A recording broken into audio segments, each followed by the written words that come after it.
Volume 1, Chapter 15, 1977.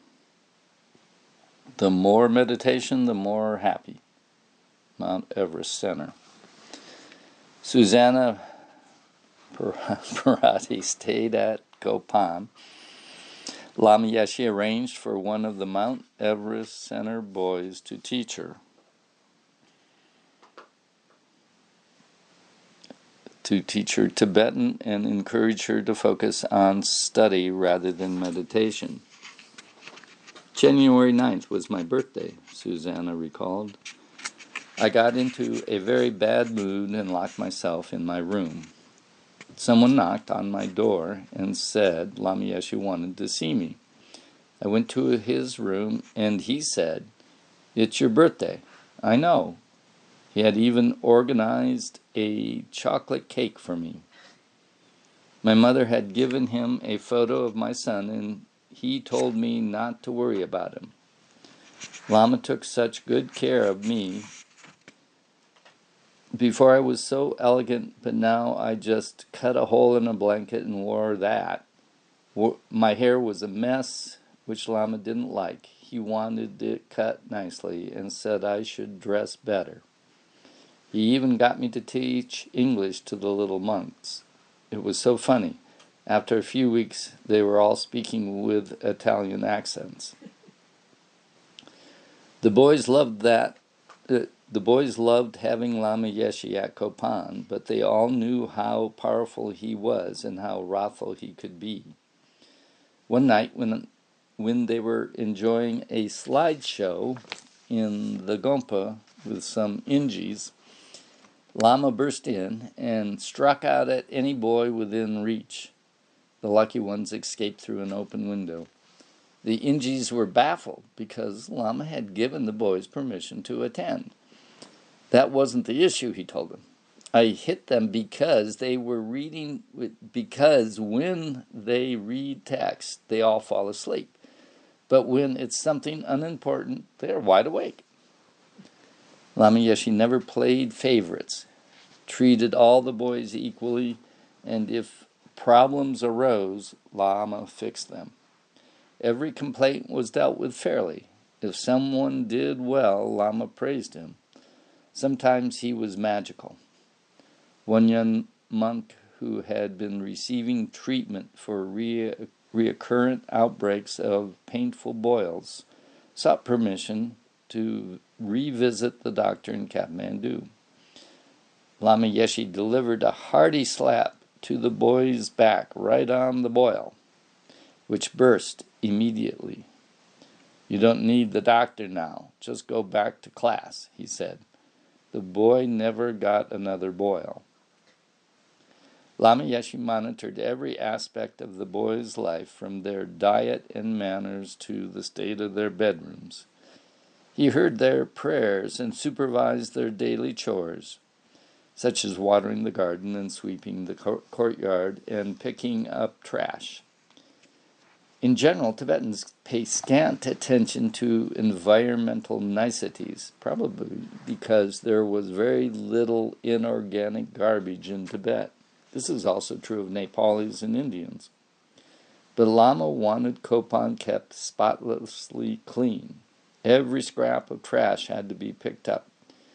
When Lama was away on tour, however, this was usually neglected.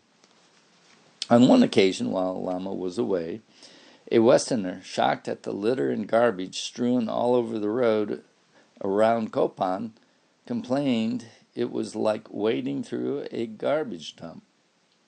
I got a box from the office and picked it all up. A very distasteful job. Then I asked the girl in the office where to put it.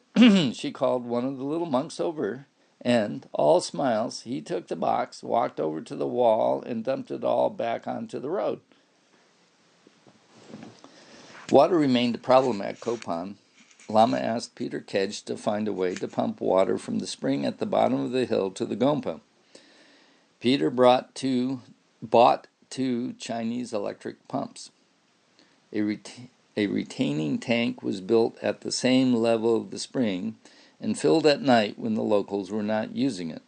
The first pump sent the water through a black plastic pipe that ran to a staging tank located halfway up the hill, and the second pump got the water up to the monastery at the top. The very first water pumped up from the spring went into the Tara pond as an offering. A practical-minded Dutchman, Gabriel Fourier, wished to offer some service in return for the teachings he found so valuable. Realizing the huge water tank Lama Pasang was trying to install was bound to topple over when filled, he suggested an alternative measure. Lama Pasang could be particularly single-minded, but there was a rare connection between these two, and they worked together very happily. However, there was still the matter of the local Nepalese constant attempts at sabotage. Jealous of foreign modern conveniences they could never afford, and bound by religious laws and superstitions about how water should be handled, they repeatedly severed the pipe under the cover of darkness. Finally, a guard was set, and over time the situation eased. Around this time, Lama Yeshe called Nick into his room at Kopan and said, "I think we need a center in Delhi," and instructed Nick to create one there.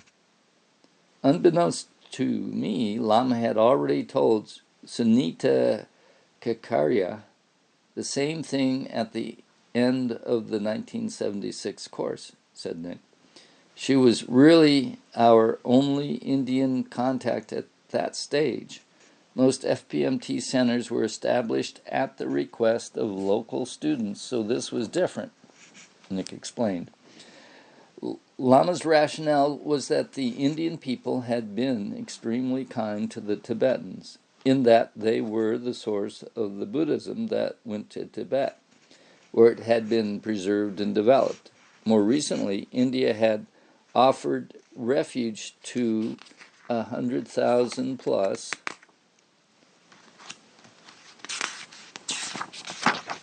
Tibetans fleeing the Chinese occupation of Tibet, and that kindness needed to be repaid as well.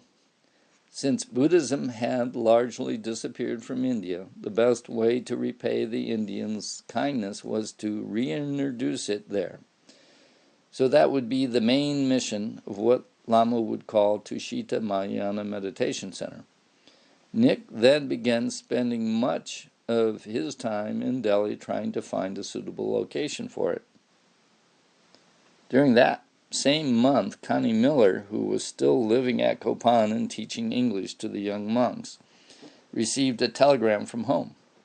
Her father had become seriously ill with lung cancer, and her family wanted her to come home.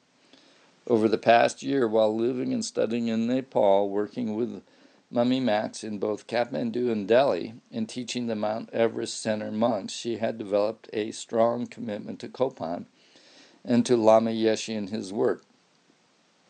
Before leaving for the States, she asked Lama what she could do to help.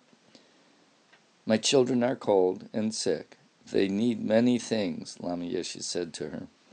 He promptly gave her the nominal title of Director of Mount Everest Center and asked her to fundraise for my boys, who at that time numbered around 80.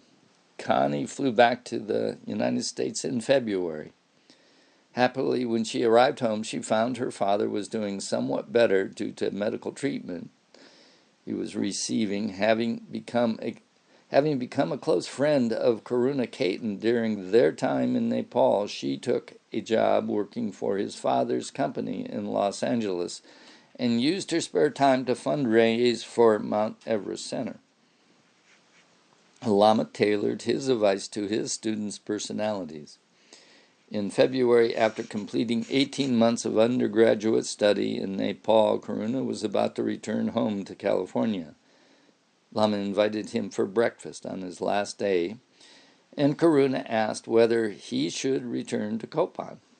Lama told him, "Dear, I never give my students advice." So, when you come back to Nepal, I want you to run my English program for the boys. Despite the obvious contradiction, Karuna knew exactly what Lama wanted him to do. When he returned to Kopan in August 1978, Karuna enrolled in a graduate program, this time working towards his master's degree in teaching English as a second language. He was thus able to attain another student visa later that allowed him to return to Nepal, reside there, and work for Kopan for another 10 years. Lama Yeshe's Sangha's disciples. Since Geshe Jampa Gyatso's teachings had begun the previous December, the Sangha had been busily memorizing the Abhidharma Kosha and receiving teachings every day. Nevertheless, one night in his room, Lama Yeshe told Peter and Mummy Max he really had only one disciple. They knew he meant Lama Zopa Rinpoche. Meanwhile, Lama chipped away at the egos of his other students. The previous year, Mummy Max had moved her fashion business to Delhi. Roger Wheeler had retired from business in Kathmandu, and Marcel Bertels had started doing business in his place under Lama Yeshe's direct guidance. Yeshe Kadra was now in Australia as director of Chenrezig Institute. Thupten Pemmo was recovering from hepatitis at Kopan and could not eat the oily food from the kitchen. Just when I thought I might die, someone came to the nuns' dormitory, Zena's old room, and said I could see Lama Yeshe. I was so weak and hungry that when I finally got upstairs to his room, I just fell down. Lama exclaimed, "Why didn't you tell me you were so sick?" I told him I thought I might die, and he said, "You cannot die. You have to help sentient beings. Look at me," he said, and pointed to his chest. "My heart has not worked for 10 years, and I'm still alive.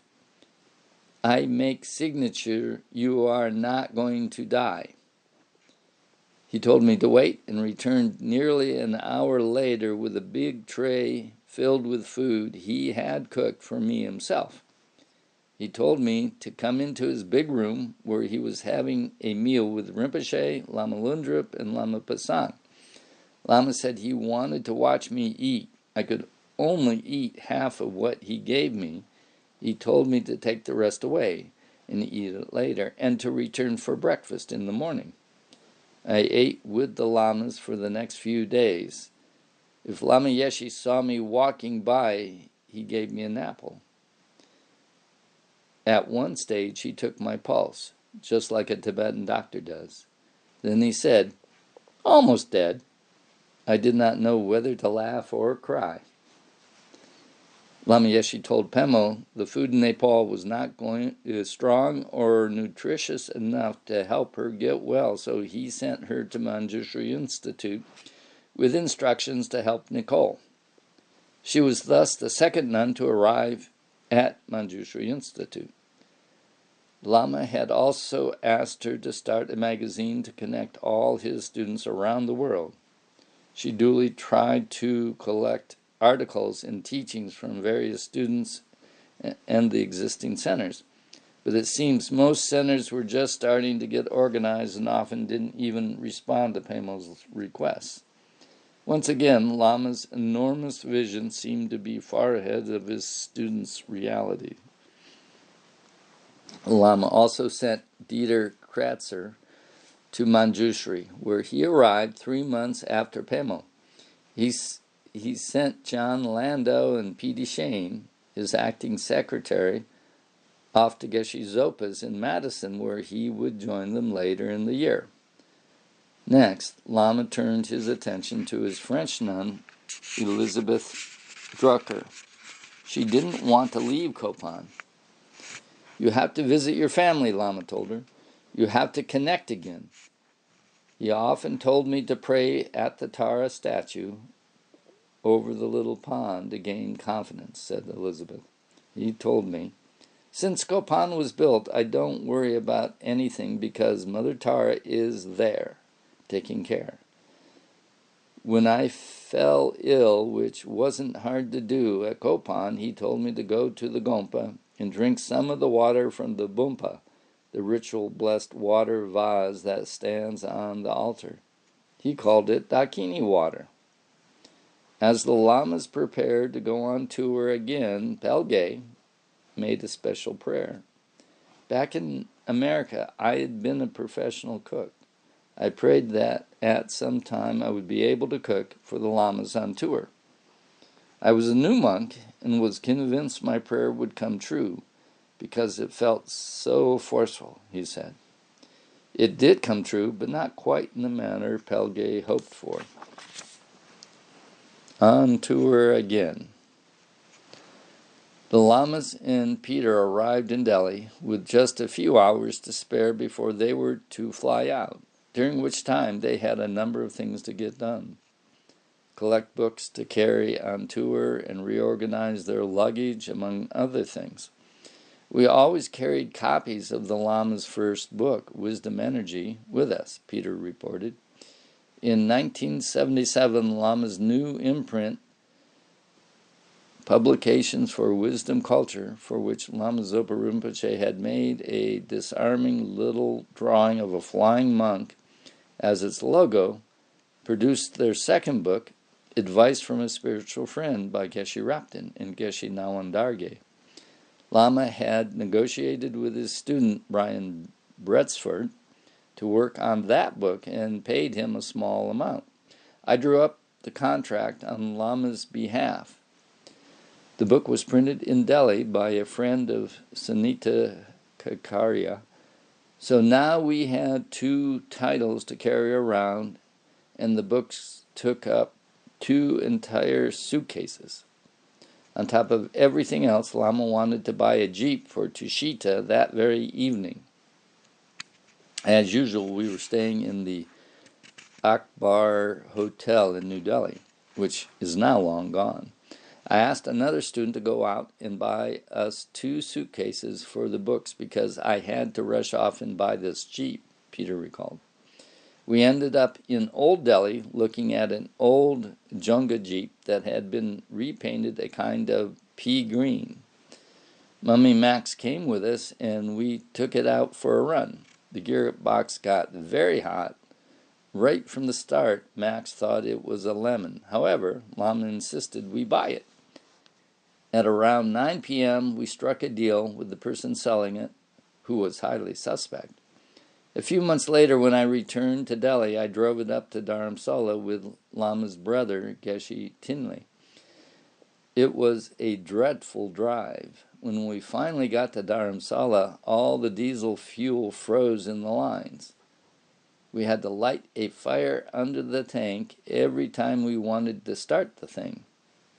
After a couple of weeks, I took it down to Pathankot, drove around with a for sale sign on it, and sold it for more or less what we paid for it. I was very pleased we were rid of it. When we got back from buying the jeep in Delhi, I packed the books into the suitcases and called the bell captain when it was time to leave for our middle-of-the-night flight. He bent to pick up the suitcases, and when he lifted them, both handles immediately tore right off. We had no time for anything else, so we tied them up with string and carried them around the world like that. On February 11th, the Lamas and Peter Kedge flew into London en route to the United States.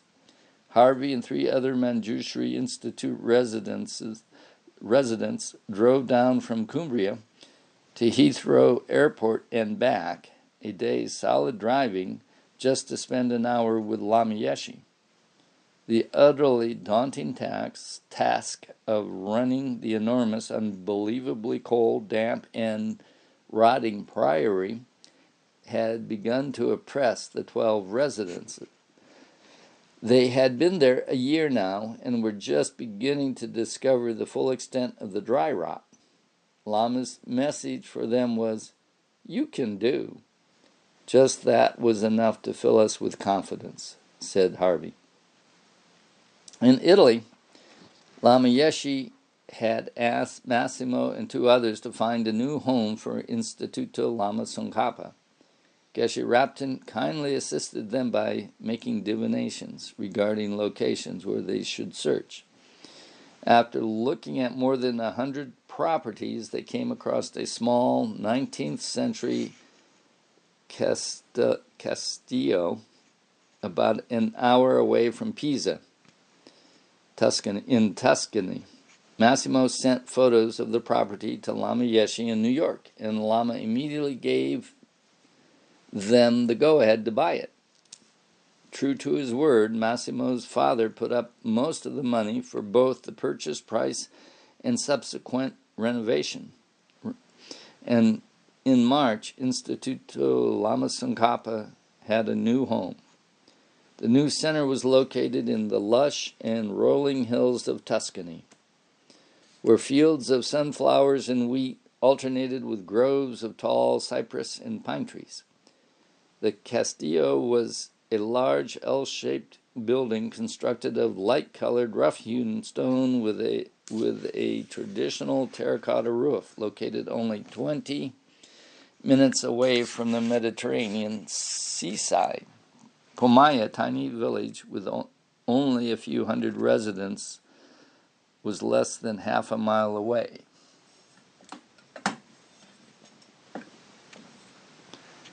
A month after the building was acquired, 8 students, including Massimo and Carol, moved into the still partially rented building.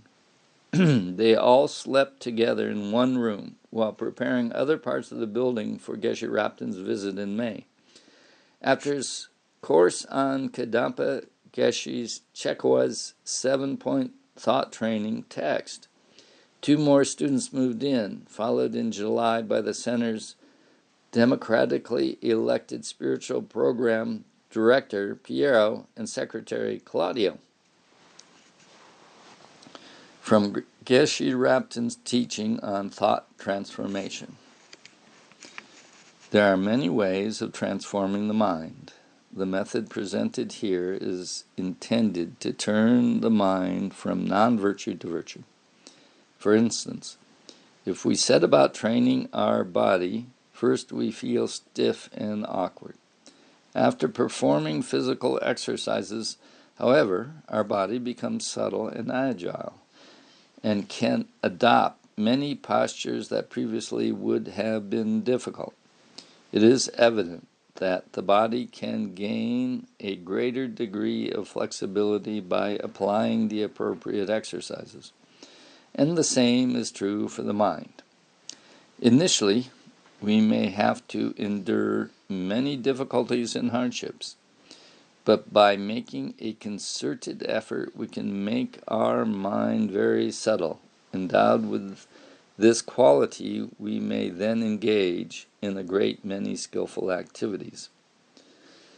The Tibetan term for thought transformation, lojong, literally means to change our thoughts from one state to another. The method is specifically outlined in this text. The method specifically outlined in this text is designed to free our thoughts from self-centered attitudes. Having then acquired a new frame of mind directed to the benefit of all beings, we shall be able to dedicate ourselves totally to their happiness. We should do more than just study these teachings and understand them intellectually. We should meditate on them and apply the resultant insight to daily activities. First, we should look around us and try to understand in terms of the teaching what is actually happening in our environment. We should then utilize this awareness in our meditation in order to develop an intuitive realization and deep conviction that these teachings are in fact true. We should not merely expend all our energy collecting pieces of information, but make an effort to experience their validity through insight in our daily life. If we do not practice in this way, we shall be like the person who goes into every shop, asks the price of goods, and compares their quality, but having no money is never able to buy anything. If we listen to spiritual teachings carefully, learn them well, and then put them into practice in order to gain realization of their validity, our work is worthwhile and will definitely be fruitful. Lama's organization was growing, but at the grassroots level, money was as tight as ever, and Lama didn't want to waste a penny. For example, we always traveled economy, Peter Kedge explained. Lama was very keen on Pan American Airlines because he thought their presentation and decor was more professional and gave a greater sense of space than other airlines. One time, we were flying out of Delhi, I think, to London, and as usual, the flight was scheduled to leave after midnight. It was summer, blisteringly hot, and the flight was delayed because severe heat reduces the thrust of a jet engine. The captain has calculated that given the weight he was carrying, the plane wouldn't be able to take off in that temperature. So we had to wait until dawn when the runway would be cooler. Lama's heart was really affected by heat, and while sitting in the old terminal in Delhi, throughout the night, Lama started showing signs of becoming distressed. On that occasion, I upgraded Lama to first class, while Rinpoche and I traveled in economy. But normally Lama would not allow me to spend in any way other than extremely frugally. When we were in the West, Lama always carried tissues because he sneezed a lot, and sometimes he would spit into a tissue. But in India and Nepal, nice tissues were a luxury and you just couldn't get. Everyone used toilet rolls as tissues there, and you just carried one around with you. Arriving in New York from Nepal, it just came naturally to take the toilet rolls from the hotel with us. I overheard the housekeeping saying they couldn't believe how cheap we were, as we had just done that. Madison, Wisconsin. From New York, the Lamas went to Madison, Wisconsin, at the invitation of Geshe Zopa. He had agreed to teach one semester at the University of Albuquerque in New Mexico and asked Lama Yeshe to stay in his house on Lake Mendota Drive and take over his teaching duties there. Geshe Zopa's student, John Newman, who had been at the 5th Kopan course, lived just 2 doors away.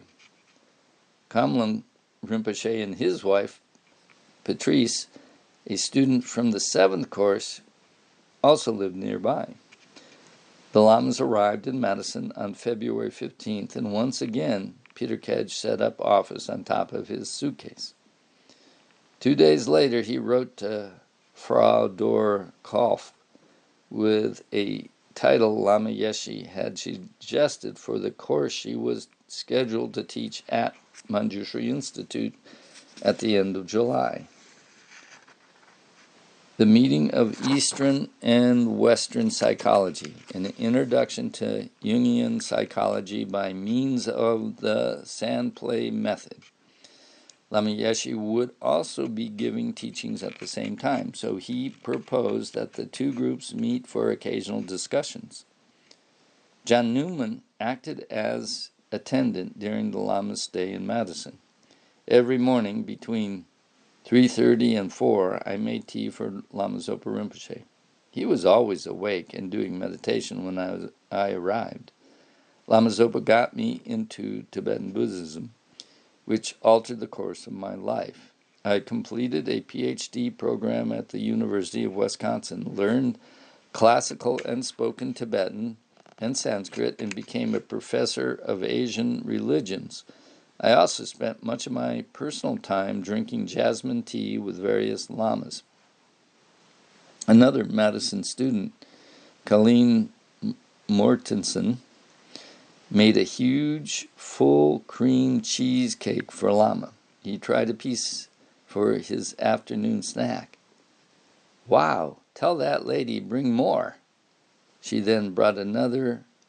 From that moment on, cheesecake joined chocolate as Lama's favorite words to describe sensual pleasure. This was the first year the Lamas did not spend Losar at Copan, instead celebrating it with 40 students at Geshe Zopa's house. On March 3rd, Lama Yeshe held a question and answer session before leaving for Southern California, where a meditation course was to begin the very next day.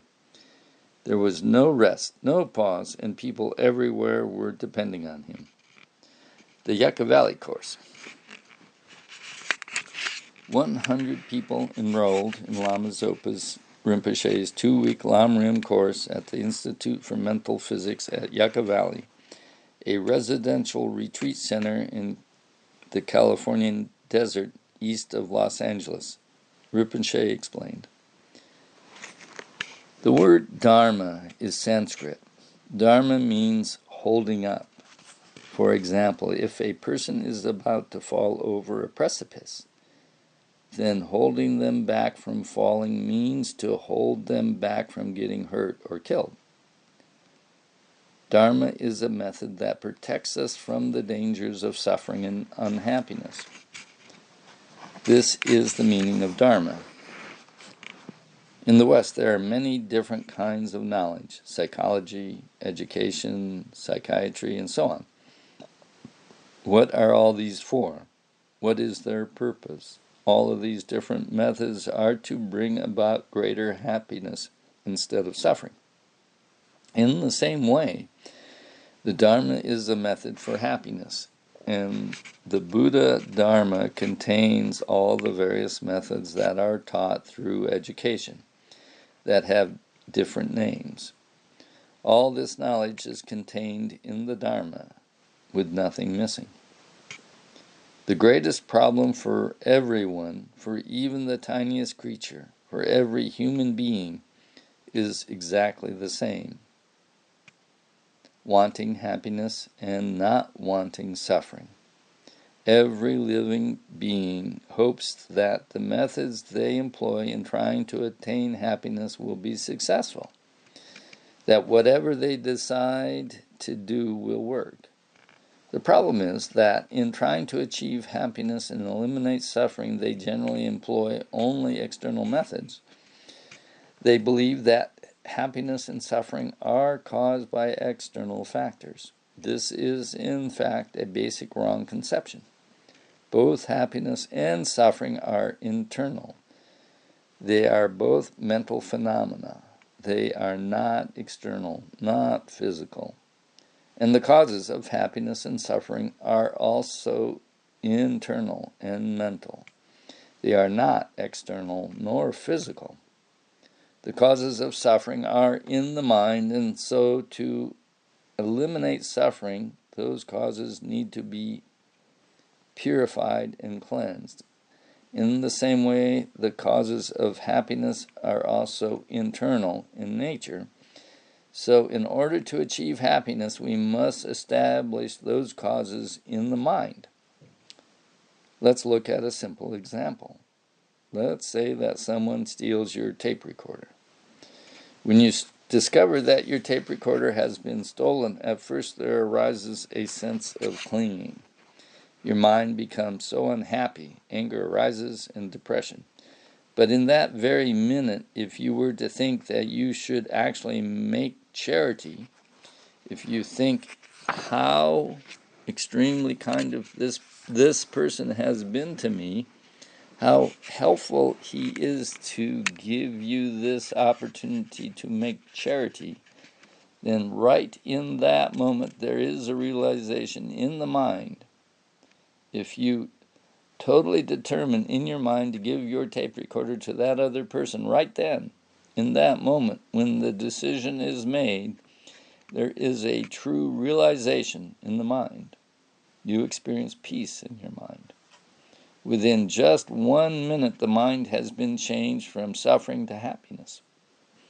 Before, the mind was unhappy, suffering, depressed, but by means of a single thought, just the determination to give the object away, the problem ceased, and the unhappiness was stopped. The mind becomes peaceful, relaxed. In this way, you can see that happiness, peace of mind, is not received from external factors. Happiness and peace of mind arise from internal factors. Just by changing the way we think, by applying a different way of thinking, we can experience happiness and stop suffering. Suffering is caused by the dissatisfied mind of attachment. This is one of the poisonous minds. When you plant a poisonous tree in your garden, you will get only poisonous fruits. But if you plant a medicinal tree, then you will get medicinal fruit. In the same way, by following the poisonous mind, the result that you will get will be only suffering. But by planting positive, virtuous minds, you will receive happiness as a result.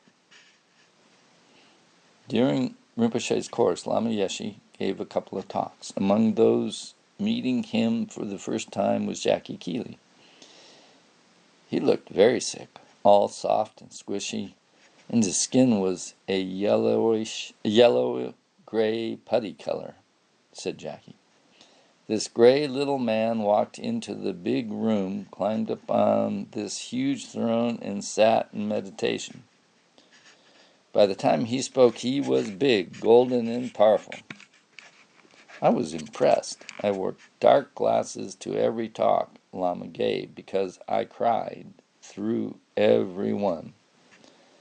On my 28th birthday, I went to Lama, told him I wanted to follow the Bodhisattva path, and was willing to help him in any way. I was absolutely hooked. It was also Janet Brooks' first course. I was raised a Mormon and ultra-Christian in outlook. At first, everything the Lamas said reinforced my heartfelt beliefs, but one morning, Rinpoche was talking about taking responsibility for ourselves rather than leaving it all to God. Suddenly, I felt very confused, started crying, and left the room. After attending a group interview with Lama Yeshe, I realized it was merely a matter of terminology, and at the end of the course, felt perfectly comfortable about taking refuge. Before the refuge ceremony, Lama Yeshe told those who had come, "Don't do it just to do it. It's really important to know if you have a connection with that teacher. See if when you think of that person, some kinds of strong feeling comes up in your heart, even tears." Tears came out of nowhere from me pretty much every time I saw Lama, said Lois Greenwood, who had been at the 4th Kopan course with her husband Gabriel. Carol Fields also took refuge, giving Lama her wedding ring as an offering, the only thing of value she had with her. In front of everyone, Lama held up the ring and said, "This is a ring that people get married with, but I think she and I have been married for a long time." It was years before my usually sharp-eyed husband noticed the ring was missing. I think that ring not only bound me to Lama, but protected my long marriage. Listening to the Lamrim teachings and just being with Lama changed people's lives. One man put his will in order before coming to the course and found many other students had done the same, sensing their lives were going to change forever. During this course, Carol Royce Wilder filmed Lama walking around the Yucca Valley Institute grounds. A great hawk circled above them, landing on a branch just beside Lama Yeshe. He walked right over to it and held up his hand. The bird didn't move a muscle. "Power and magic," exclaimed Carol Castaneda.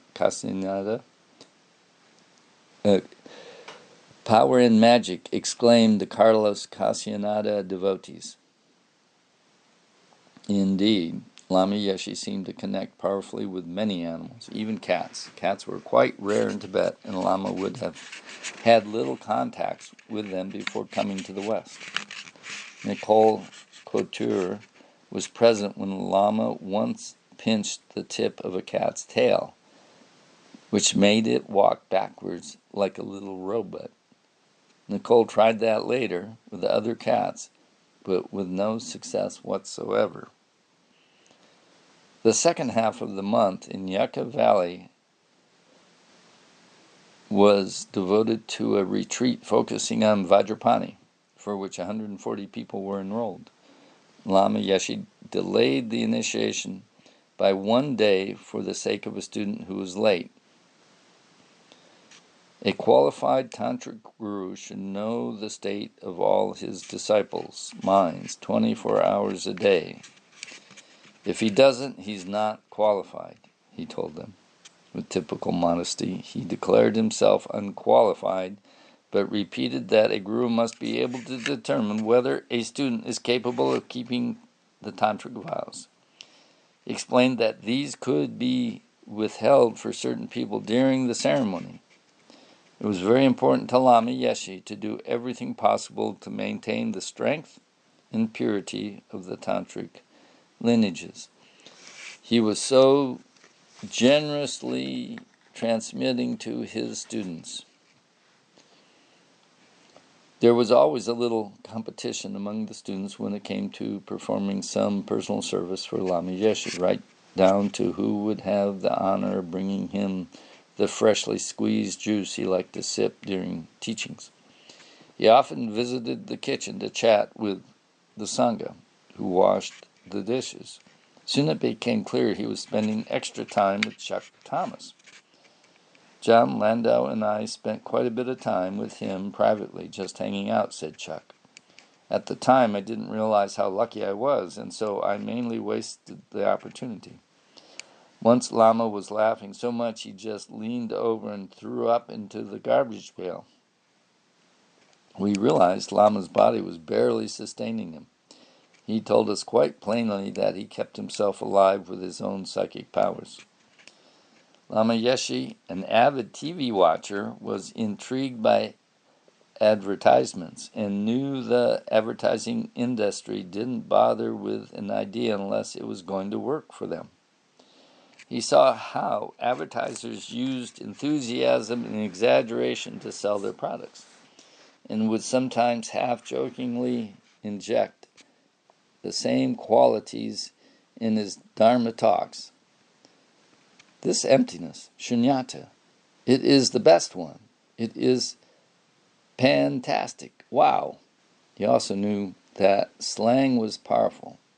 The expressions "freak out," which Lama pronounced "peek out," and "uptight," were his favorite when referring to students who neglected themselves and beat themselves up. He had no patience with the cry, "I'm so bad." He pointed out that self-pity was not the same thing as humility. He wanted his students to develop faith in their own inner guru, their own potential for enlightenment. He saw guilt and self-disparagement as a Western disease of the spirit. Peter Kedge later reflected on his experience with the Lamas. After being around Lama for some time, which was a huge luxury, one would start to think, what would Lama do? How would he handle this when dealing with people in daily life situations? And his guidance would be there because one could refer back to his indomitable example. Lama often repeated that human beings' biggest problem was low self-esteem. It was from that point of view that Lama taught human potential in a very structured way.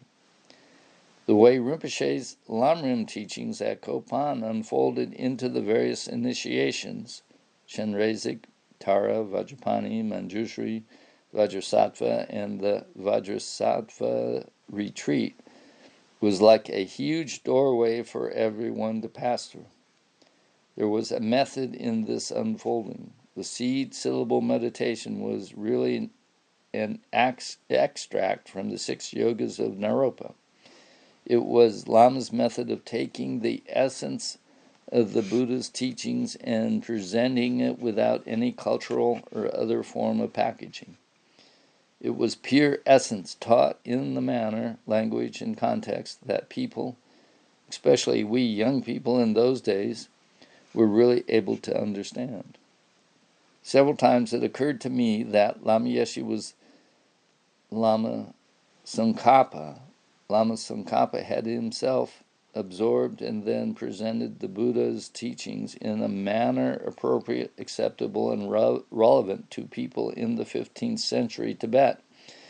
That's exactly what Lama was doing. Lama's teachings were extraordinary and very different from Rinpoche's, whose teachings were always absolutely traditional, with not a single corner cut. Lama's teachings were always fun, really meaningful, and relevant to everyone's lives. They were teachings from a very deep place of complete understanding of the psychological mechanics of the mind. Not just human mind, but all mind. It seemed to me that if Lama Tsongkhapa were to reincarnate in these times, this is exactly what he would do. From Lama Yeshe's teachings on Vajrapani at Yucca Valley. Every day, in every moment, underneath everything else, you have the thought, I am this or that kind of person. This or that kind of deluded, impure person. It doesn't matter. Whether you are religious, non-religious, in your attitudes, you all have some kind of ordinary idea of who and what you are. Consciously or unconsciously, you also apply that projection to all other people, the other sentient beings surrounding you. This mistaken conception pervades everything that you see. It characterizes your fundamental neurosis, your basic mental illness. When we practice Guru Yoga, we have a small experience of a unified living image of ourselves and others. Through that experience, and by learning the essence of the Guru, we can gradually transcend our mundane relationships with others. We can transcend our mistaken and neurotic mental concepts and the atmosphere they create within us and around us. We are surrounded by living beings. We are constantly involved with each other, always interacting, relating. Most human problems arise through our interactions with other human beings. Due to our mistakes, ordinary concepts, and the vibrations that we project onto others, from our neurotic and agitated state, we tend to view other people as ordinary sense objects from which we try again to gain some kind of sense gratification for our attachments, rather than engaging in others in an easy way with respect to them positively for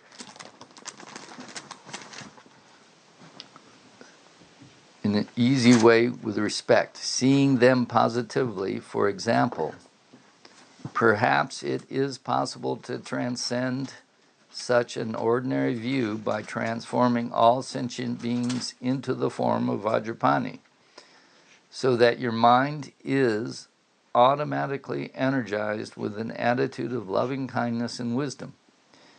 In this way, whenever you see another person, your wisdom is energized, bringing greater control of your mind and blissful enjoyment into your life.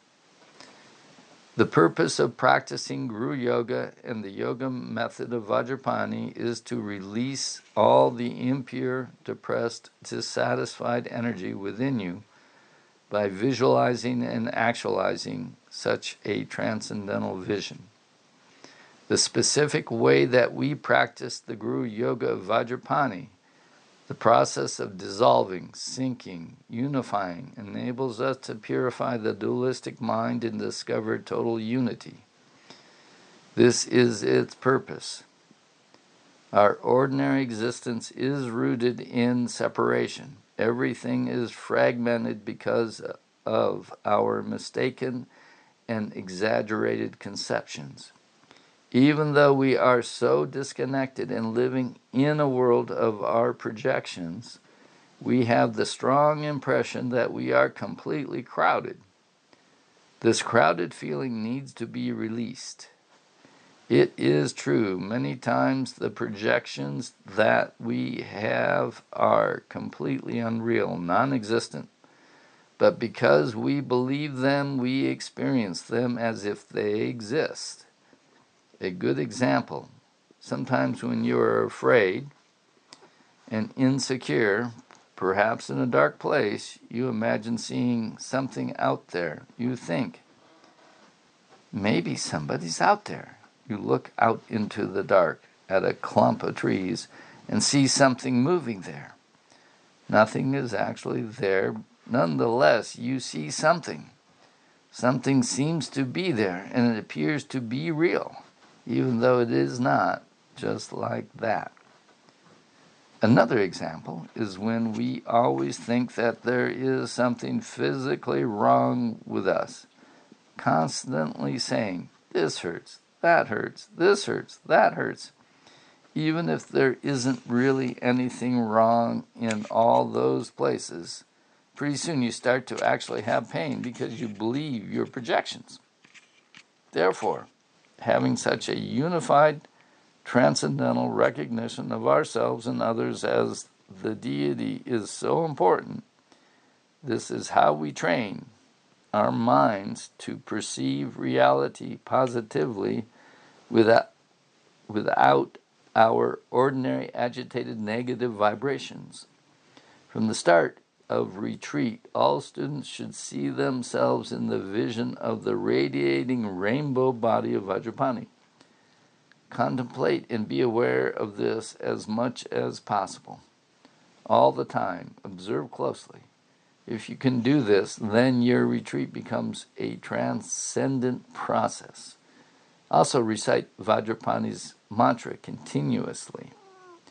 Reciting mantra is very important. Mantra has the kind of energy that brings your mind into signal pointedness from its usual fragmented and scattered state. All existent energy has some kind of vibration, which can be positive or negative. You can feel this vibration. Our negative, egotistic, deluded minds can spread their negative vibrations into material things. However, mantra cannot be affected in this way by the deluded mind. Mantra has a kind of purity. It is pure from the beginning. You do not necessarily have to be sitting when you recite mantra. When you walk, wherever you go, or whatever you do, even when you go to the bathroom, you can recite mantra, even when you shop at the supermarket. You don't need to make a big show of it, just act naturally.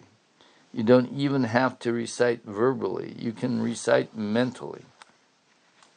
By integrating your mind into single pointedness, mantra automatically energizes you with peace, bliss, and joy. For example, the Vajrapani mantra is all the Supreme Being's powerful energy transformed into mantra. Vajrapani's mantra is Vajrapani. It can cure any disease, but you need strength, meditation, and the power of inspiration within you. Really, it is possible. Karuna Ketan, who had returned to California from Copan early in the year, had definitely been looking forward to the Lama's Yucca Valley course. He brought his brother Bob to the course and also arranged for his parents, Jim and Lucille, to have lunch with Lama Yeshe. They had met Lama Yeshe once before in Nepal. My father was a real agnostic, and I was looking forward to them making a deeper connection with Lama, Karuna recalled. During lunch, I sat there thinking, Lama, do something special. But all he did was talk about politics and what makes a successful businessman, which is my father's favorite topic. With my mother, he talked about raising children and growing flowers, her favorite topics. I thought it was ridiculous and a big waste of time. I wanted him to zap them. When lunch was over, my mother turned to him and said, Lama, you've helped John so much. Please, will you take his brother Bob, too? Bob was heavily into drugs. Lama cupped Bob's face in his hand, gave him a special blessing, and replied, Okay, dear. Bob looked quite shocked. As soon as we left, my mother turned to me and said, You know what? If there is such a thing as a Buddha, he's it. Yeah, said my father, he's a genius. Then Bob told me, you know, when he held my face, his face turned into that of Jesus. Well, I thought, the power of Lama is amazing. Bob Ketan used drugs every day for the first half of the Yucca Valley course, but stopped for the second. It was the longest period of time I'd gone without drugs in 17 years. Whenever I met Lama Yeshe after that, he always asked, Can I help you? Is your problem okay? Do you still have it? And I'd tell him, yes, I still had it, and I needed his help, said Bob. More driving with Lama. Lama Yeshe was determined to get his driver's license. Brad Snower was a used car dealer from Chicago. During the Yucca Valley course, he sat in the back of the Gompa making malas out of children's plastic pop heads. Between sessions, he gave Lama driving lessons. In his luxuriously fitted-out windowless red van with racing flames painted along the sides, Lama practiced whenever time allowed and with anyone he could get to go with him. One of those who accompanied him was Naman Chodak. He was a scary driver, and I thought, if we're going to die, at least we'll die together. During one of these driving lessons, Lama told Chodak that if he had been born in Tibet, he would be famous and an object of refuge. But instead, you were born in America, and even your family thinks you are garbage. With Peter Kedge, he drove at 100 miles an hour, eyes fixed on Peter rather than on the road. He also liked to floor the accelerator and fishtail out of the parking lot in a cloud of dust. A terrified Robbie Solik was in the car one day when Lama drove right off the road and into the desert at great speed. Don't worry, dear. You watch your mind. I'll watch the driving, Lama told him. Brad Snower accompanied Lama to his written driving test and somehow managed to persuade the authorities to let him sit beside him to help with the English, he explained. Not surprisingly, Lama passed. That night, Lama came to the teaching session, twirling one of Brad's plastic pop heads, malas, and continued to use it for the remainder of the course. The actual driving test proved a little more difficult, and Lama failed it twice. On one occasion, he was driving in the right-hand lane of a 4-lane highway, and when the instructor told him to move to the left, he swept across all 3 lanes without putting on his turn signal. The trouble was, Lama had no fear. When it came time for his 3rd test, Lama presented himself dressed in a maroon sweatshirt and trousers, telling his student he was visualizing himself as a very tough truck driver. He was determined to pass. Lama and the examiner were out on the road for a full 90 minutes, after which the examiner informed Lama Yeshe that although he was obliged under California law to grant him a license, personally he would rather not. Finally, Lama had his driver's license. When he showed it to the Geshes at Copan, it was the only time I ever saw him show personal pride, said Jimmy Neal.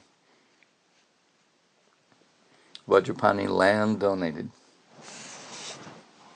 Lama Yeshe had named the California Center during the Lake Arrowhead course a couple of years earlier, Vajrapani Institute for Wisdom Culture. In the meantime, the center had been operating out of the homes of various students. It even had a board of directors made up of Sharon and Louis Gross. Lois and Gabriel Adant, Steve Dansker, Judy Weitzner, Dick Robinson, and Meredith Hanson, Carol Fields, Len Tillam, and Linda Millspaugh. During the Yucca Valley course, the idea developed further, and the possibility of actually finding land where the center could be established was enthusiastically discussed. Janet and Ross Brooke, who were both present, owned in partnership with their friends James and Miriam Kent, Tom Post and Harriet Haywood, 2 parcels of land deep in the redwood forest behind the town of Boulder Creek near Santa Cruz. One piece was 50 acres and the other 30. They asked their partners how they felt about donating their investment in the smaller piece, and the group agreed immediately. It was an extraordinary gesture from young people who were themselves disciples of the Hindu guru Baba Muktananda. Only the Brooks ever became Buddhist. The land was offered before the end of the course, and the students formed a legal organization to assume the remainder of the mortgage. At the completion of the course, Robbie Solik rented a big American car for Lama. Together with Robbie and Anila Ann, who had recently returned from Australia, Lama drove to Boulder Creek with a small convoy of students to inspect the site. Highway 9, the state road leading from Boulder Creek towards the Brooks acreages, is just like a snake, said Ann. It follows a river through the redwood forest, and you just can't go faster than about 30 miles an hour. Lama swerved and corrected and veered into the oncoming traffic. All the time, in my mutterings from the back seat were getting louder and louder. "What's the matter, Anila? Are you nervous?" Lama said to me. I'd gotten to the point where every button of my North American automobile scares lifetime of experience was being pushed, and my hair was practically standing on end. Miraculously, the party arrived in one piece. After looking into a small local motel, they braved the equally perilous drive along a barely existing unpaved track to the land itself. "Oh dear, this is my interpretation of jungle," said Lama Yeshe as he walked around. In the field, Anila and once again volunteered to be the pioneer nun. Lama asked where the property boundary was, and went running up to the highest point on a steep ridge. In some places, the land was almost vertical. Lama gave teachings then and there in a small redwood grove on the property. During that talk, one student asked, "Is it true, Lama, that none of your students will go to the lower realms?" Lama laughed uproariously. "Of course not, dear," he replied. "That's up to each one of you." "I was trying to find out where he wanted to build the Gompa," recounted Anne. "Lama insisted we start planting things right away. He wanted lots of flower gardens and tended pathways built where people could do walking meditation. His final judgment on the place was that it would make a good retreat center, but not a main center. The Estara property in Los Angeles would have made an ideal main center, but Lama never complained about that missed opportunity. Gripped by the pioneering spirit, a group of students hastened to set up camp in the majestic redwood forest. Among those prepared to forego all manners of comforts to labor in the wilds were John and Elaine Jackson. They sold their home and, together with their children, aged 5 and 2, set about building a new life on the rugged, uncleared land. Over time, Anne, the Brooks, John McKay, Chuck Thomas, Tom Wagner, Jackie Keeley, and her partner Rick Kringle, Shasta Wallace, and Ashley Walker, Oa DeMonco, Rich Prince, and Bev Gwynn all followed suit. Lois Greenwood, who was acting in the Northern California branch of Vajrapani in Berkeley, was appointed as the chairperson of the company in whose name this land was owned. She and her husband Gabriel, who kept the books, produced a brochure asking for donations toward the purchase of the land. Lama Yeshe sent Nawan Chodak to Berkeley to teach his students there.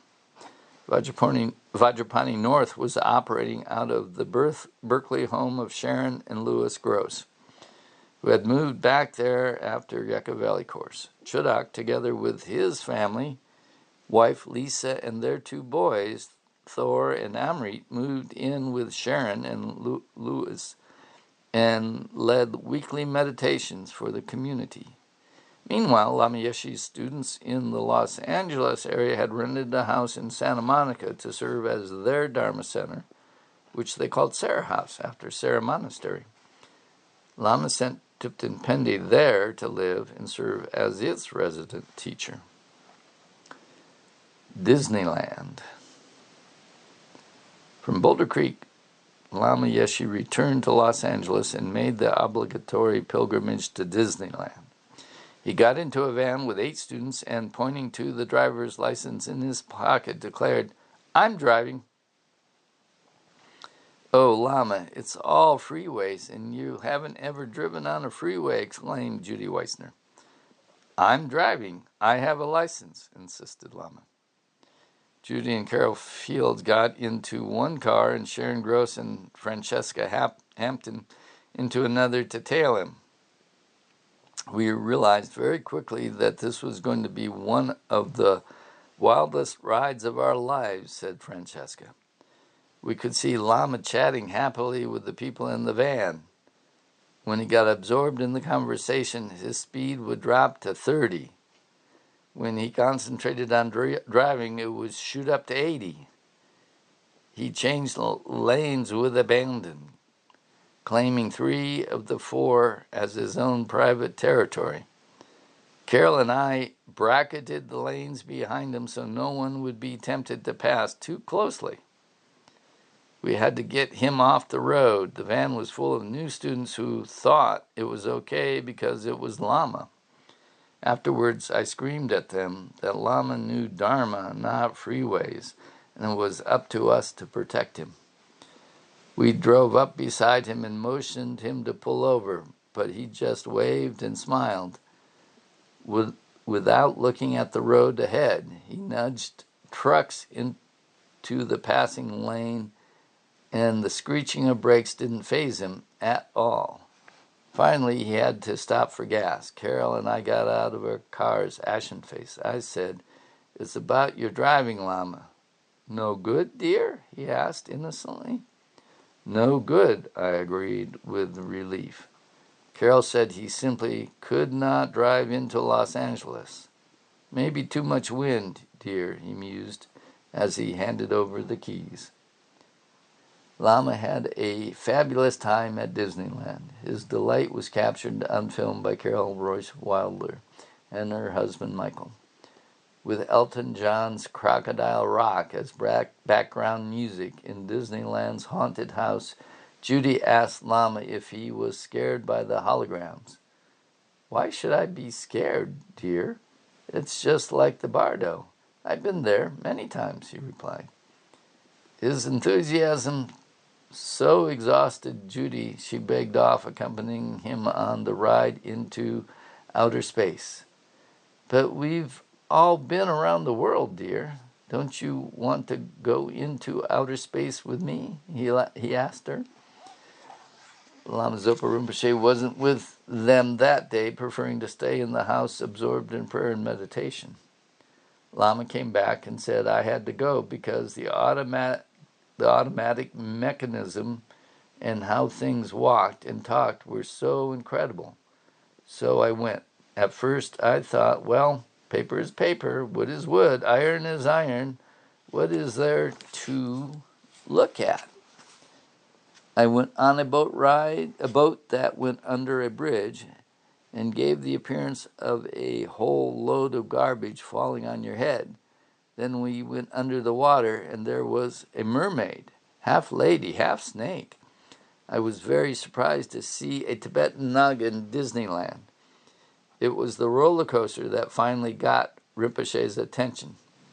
After a harrowing ride in the front seat, Rinpoche exclaimed, "Now that's true suffering." Albuquerque.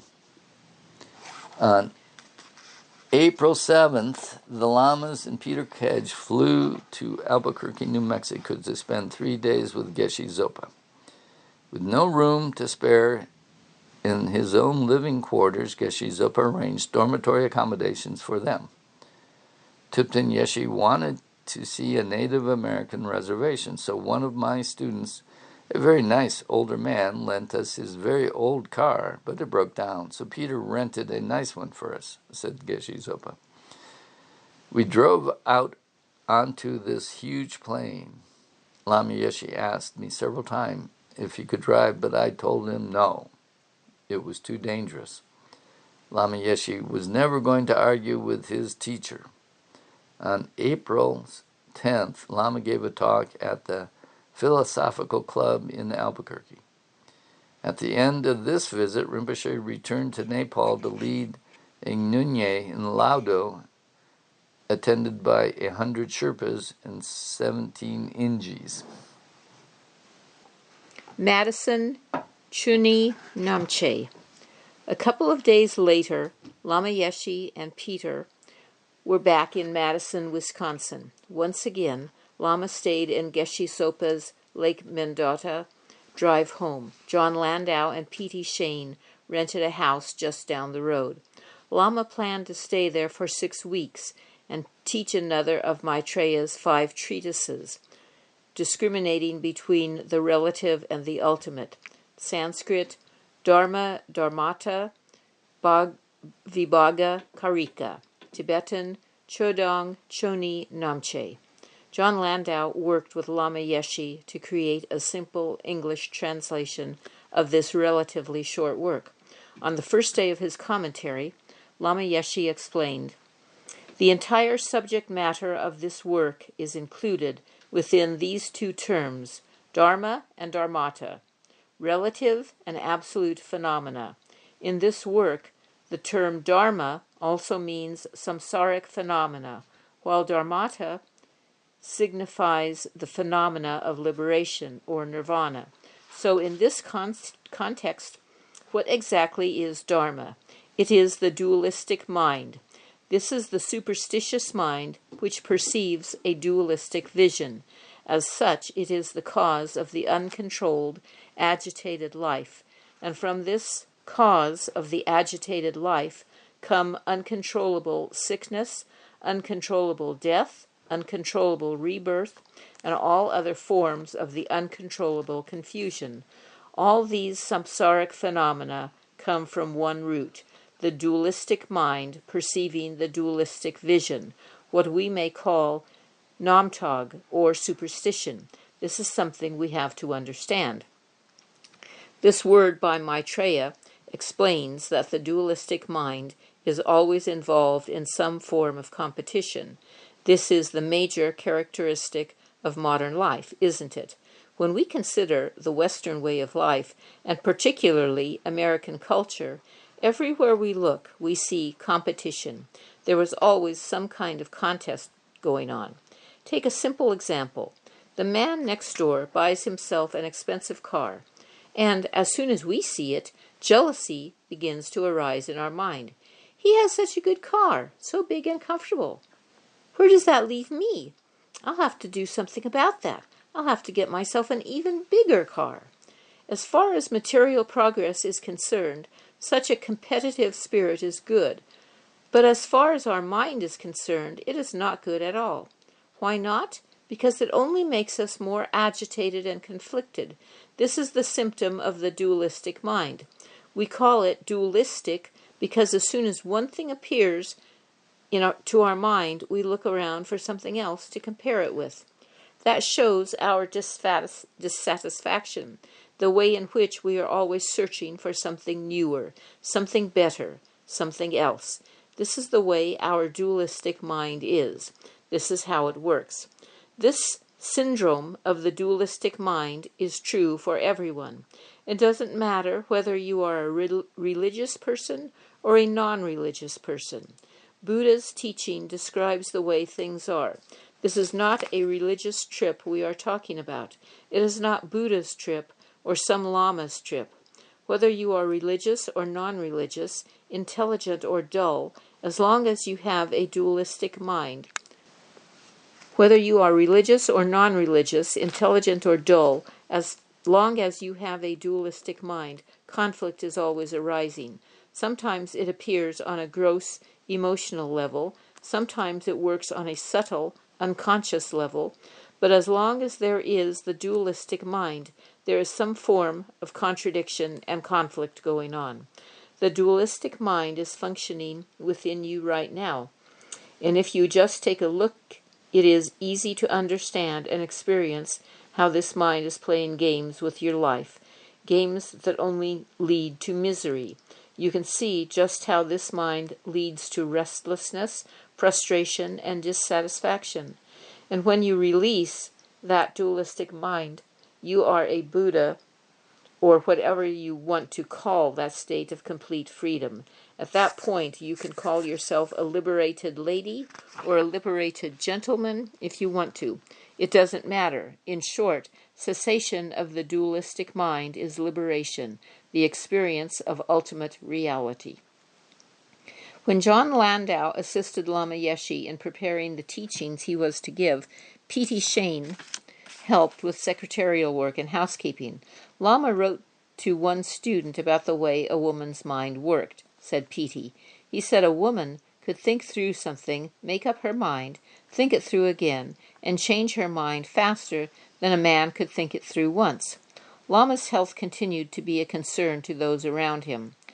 There were so many demands on his time, and the strain showed, P.T. continued. He still had a rest after lunch, but not for as long as he was supposed to. He had this huge paper package full of herbs, which had to be boiled down into a decoction. Sometimes he drank it, and sometimes he didn't. There was also a lot of Tibetan medicine he was not good about talking. He called me Mummy and said, "Oh, you've got yourself this baby who won't behave." We had a lot of fun in the kitchen together, especially when he got in there and made momos, splattering the walls with dough. Although it was not yet summer, Madison was not an ideal place for Lama Yeshe. The humidity caused him to struggle to breathe. not that this seemed to curtail his activities. One person he visited frequently was Colleen Mortensen, the cheesecake maker, and her husband, Craig. They invited him to parties in their home, and she fondly recalled watching him introduce himself to their houseplants, stroking them and saying a few words to each one.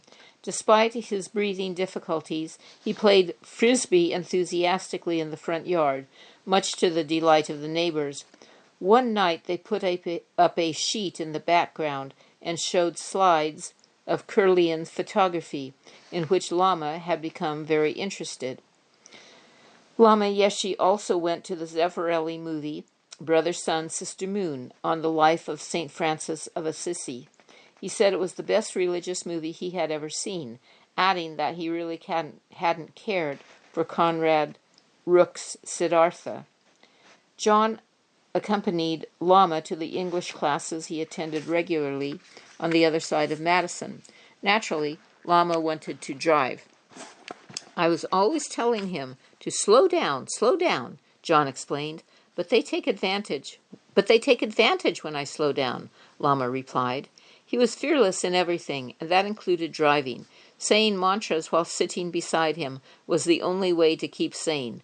We'd park in this underground car park after making a left turn from a fairly busy street. After a lot of practice, he had that maneuver down pretty well and did it at the same speed every day. Then one day, he whipped into the car park without slowing down at all. I caught my breath, and he said, "Did I get you hot?" That was his key phrase that summer. Did I get you hot? So I told him, "Yes, Lama, you got me hot." Another time, Lama drove Petey and me out of Madison for a picnic. By the time we were ready to come back, it was getting late, and as expected, he also wanted to drive on the return trip. But I was worried that he was too tired, so I asked him for the keys. Lama refused, and I actually wrestled him for them. Wrestling with one's Lama was not something most people would ever think of doing, but Lama Yeshe was so comfortable to be with that I had no hesitation doing whatever I could to get the keys out of his possession. I have to admit, however, that I was not successful. When Geshe Sopa returned from Albuquerque toward the end of May, Lama Yeshe and Peter prepared to leave for California.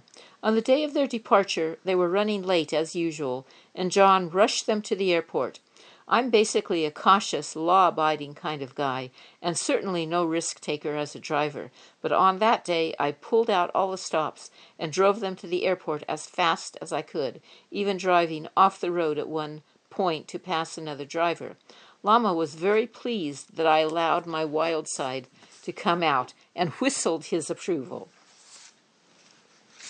Susanna ordained. That April, Susanna Parati was ordained in Dharamsala by Ling Rinpoche and Lama Zopa Rinpoche. Cherry Green, who had met the Lamas at Lake Arrowhead 2 years earlier and had done a couple of Kopan courses since then, was ordained as Thupten Chodron in the same ceremony. She later wrote many books on meditation and became a well-known Dharma teacher, establishing Sravasta Abbey, a monastic community in rural Washington. Lama Yeshe had asked Lama Pasang to get robes for me, Susanna recalled, but the ones he got were huge and made of polyester. The fabric was so shiny, they called me the nightclub nun. It was a very funny day. During the ritual, there was a part where I had to kneel down. But when they told me it was time to stand up, I couldn't because I was still recovering from drugs and in a lot of pain. Lama Ling Rinpoche kindly said it was okay for me to remain down, but I thought this so inauspicious that I somehow managed to make it to my feet. So there I was, standing there in my huge, shiny robes. Everyone just cracked up, laughing because I looked so funny. They were laughing so hard they were crying. Then Ling Rinpoche said, "Stop. We aren't going to give her the name chosen here. We'll give her a special name, Thupten Choki, which can be loosely interpreted to mean happiness in the Dharma. So I became the happy nun." On May 12th, Lama Yeshe wrote to Susanna from Madison, "Dear my daughter Susanna, congratulations on your right livelihood. I know, too, you are fortunated. Continue you study Dharma and dedicate your life, eventually gain enlightenment for all mother sentient beings. You are the first lady on this earth to become Italian Mahayana Buddhist nun. I pray for successful your destination. Love, Lama Yeshe. Lama Yeshe's last visit to New Zealand. Lama Yeshe and Peter spent 2 nights at Vajrapani North in Berkeley en route to New Zealand. Vajrapani Institute now had a new director, Chris Vautier. Lama poured energy into meetings, studied documents, mothered those who needed it, and delighted everyone he met. The Jackson family, John, Elaine, and their young children, now lived in a teepee on the Vajrapani land. They had also built a separate kitchen known, not surprisingly, as Jackson's Kitchen, the land's first building. The other residents lived in tents and huts they made out of plastic and old blankets and cooked on campfires for 6 months. Carpet remnants plucked out of dumpsters in Santa Cruz were used as temporary walls for their dwellings. By November, 12 people were settled there, and a meadow had been cleared, but it would be some time before more substantial buildings were constructed. There was another mad dash to catch a plane. While Nyawang Chodak was trying to put Lama Yeshe's shoes on his feet, always the left one first, overstuffed suitcases were being jammed shut, and people were still lining up to see him. This time they were headed to Hawaii for 3 days' rest before flying to New Zealand. Peter Kedge commented later that in Milarepa's day the quality of disciples was measured by the calluses on their buttocks, created by sitting in meditation for long periods of time, whereas in the late 20th century, Buddhist disciples would be known by the calluses on their shoulders, caused by the weight of the guru's hand luggage they would carry from one teaching destination to another. Lama told everyone he was persuaded to return to New Zealand after E.C. Hursthouse sent him a photo of herself, pregnant and holding her first son, receiving a kiss on the cheek from a full-grown deer on a lonely country road. This was to be his last visit to the land of the long white cloud, although no one guessed it at the time. Yeshe Kadro flew in from Chenrezig to prepare the 40 students before Lama's arrival.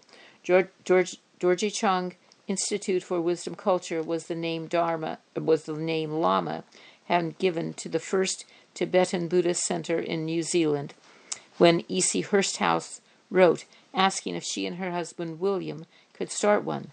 It was established in Auckland in September 1976, and Steve Molaski was appointed its first director. Lama was scheduled to give a 5-day course and a Dorje Chang initiation and commentary in Auckland in the second week of June. This was the only time Lama gave such a teaching. Lama also gave a Tara initiation to students at the new center in a suburban home in Mount Roskill. While there, Lama wanted a color TV, but they had no money and rentals were not available. William Hursthouse recalls, I went to a shop selling them and explained the situation to a young assistant. She arranged for the largest, latest model color TV to be delivered to the house for a trial period at no cost. From New Zealand, Lama Yeshe and Peter traveled to Chenrezig, where Geshe Loden was teaching a Lam Rim course to 90 people. Lama gave 2 talks, including some advice to the new Sangha, but much of his time was spent discussing the teaching program with Geshe-la and Zazep Tulku. Chenrezig Institute. On June 26th, Lama, together with Geshe Loden, Zazep Tulku, and Zangpo, officiated at the first Getzel ordination ever held in Australia. Among the 6 ordained that day was Englishman William Martin Wilson, a radio astronomy PhD from Cambridge University, who would devote his life to translating and preparing Tibetan texts for English-speaking students. The 3 days I spent at Chenrezig were the most important period of my Buddhist education, Martin later said. Day after day, Geshe Lodin taught directly from the root texts, and I attended the entire series. This was the start of my career as a textual translator. The lack of satisfactory English translations of most texts was a notable obstacle for students who couldn't read Tibetan. Robina Kortan had become devoted to Lama Yeshe since taking her first course the year before. She had since designed and typeset a new edition of the wish-fulfilling Golden Sun, which was printed by her family's business. Robina arrived back at Chenrezig with boxes of books and presented them to Lama Yeshe. I told Lama he was my guru, and he said, "Yes, I know, dear." At the end of the year, I went to Kopan, became a nun, and began working in publishing with Nick Rebush. With Geshe Lodin and Zazak Tulku doing most of the teaching at Chenrezig, Lama Yeshe was free to rest a little before settling off on the European leg of the year's tour. Ever hospitable, he invited people to dinner regularly. Sometimes he cooked, whereas on other occasions, Yeshe Kadro prepared the food. Once he asked her to cook a typical Australian dinner, roast leg of lamb. Then he asked for the bone, saying it was the best part upon which to contemplate the sufferings of sentient beings. Down in the center's main kitchen, he asked the cook if she wanted him to make something for her. "Amrita," she replied. The next day, Lama Yeshe prepared a curry and a dessert of sweet rice, so delicious and blissful to eat that people went back for fourth and fifth helpings. After the near drowning of their son Adam, Gloria and Bill Searle had lost 2 babies at birth. They drove up to Chenrezig from Mullumbimby to ask Lama to do puja for them. Gloria was still the Buddhist in the family, Bill less so, yet it had been Bill who had experienced that crucial vision of Lama Yeshe at the time of Adam's accident. When he came to collect Gloria from the puja, Lama stopped him and said, "I believe you have seen me, dear."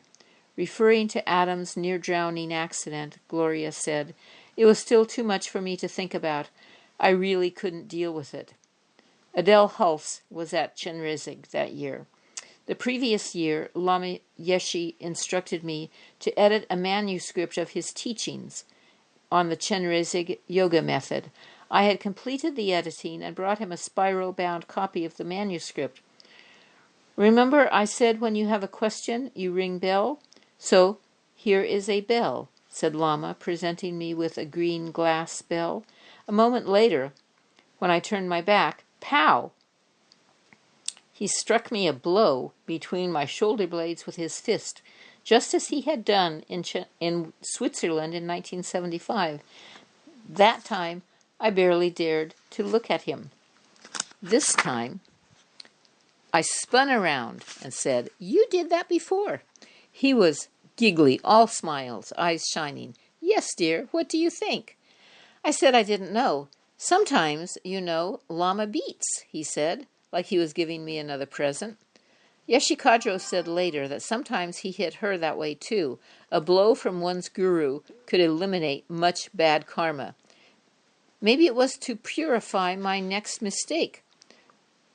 Lama told me he was going on a boating holiday to Heron Island with Yeshe Kadro and Bonnie Rothenberg. He asked if I wanted to come too.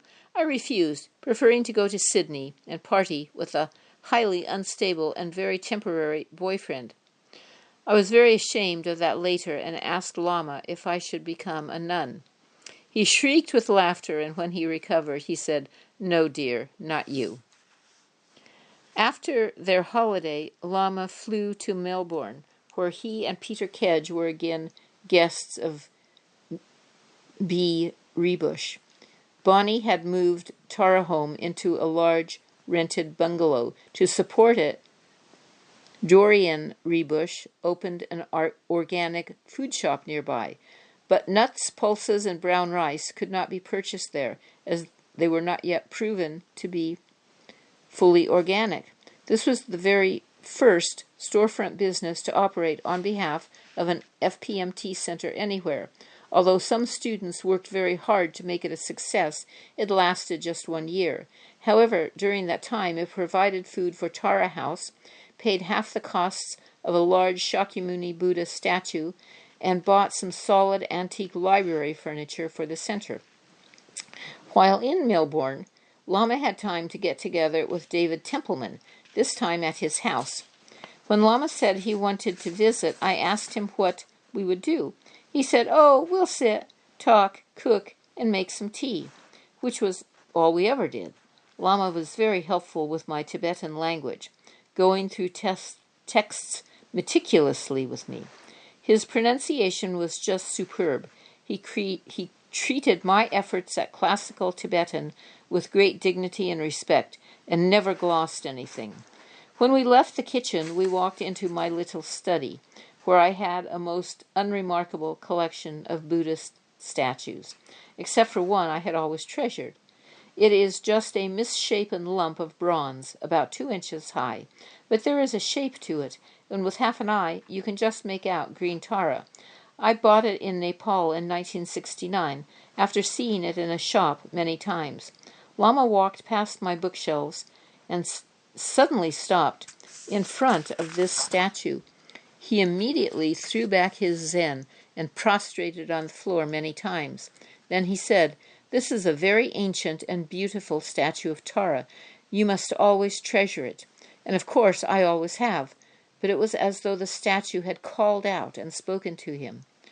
On the following evening, July 19th, Lama Yeshe gave a public talk on the Four Noble Truths at Kew Town Hall, more than 300 people.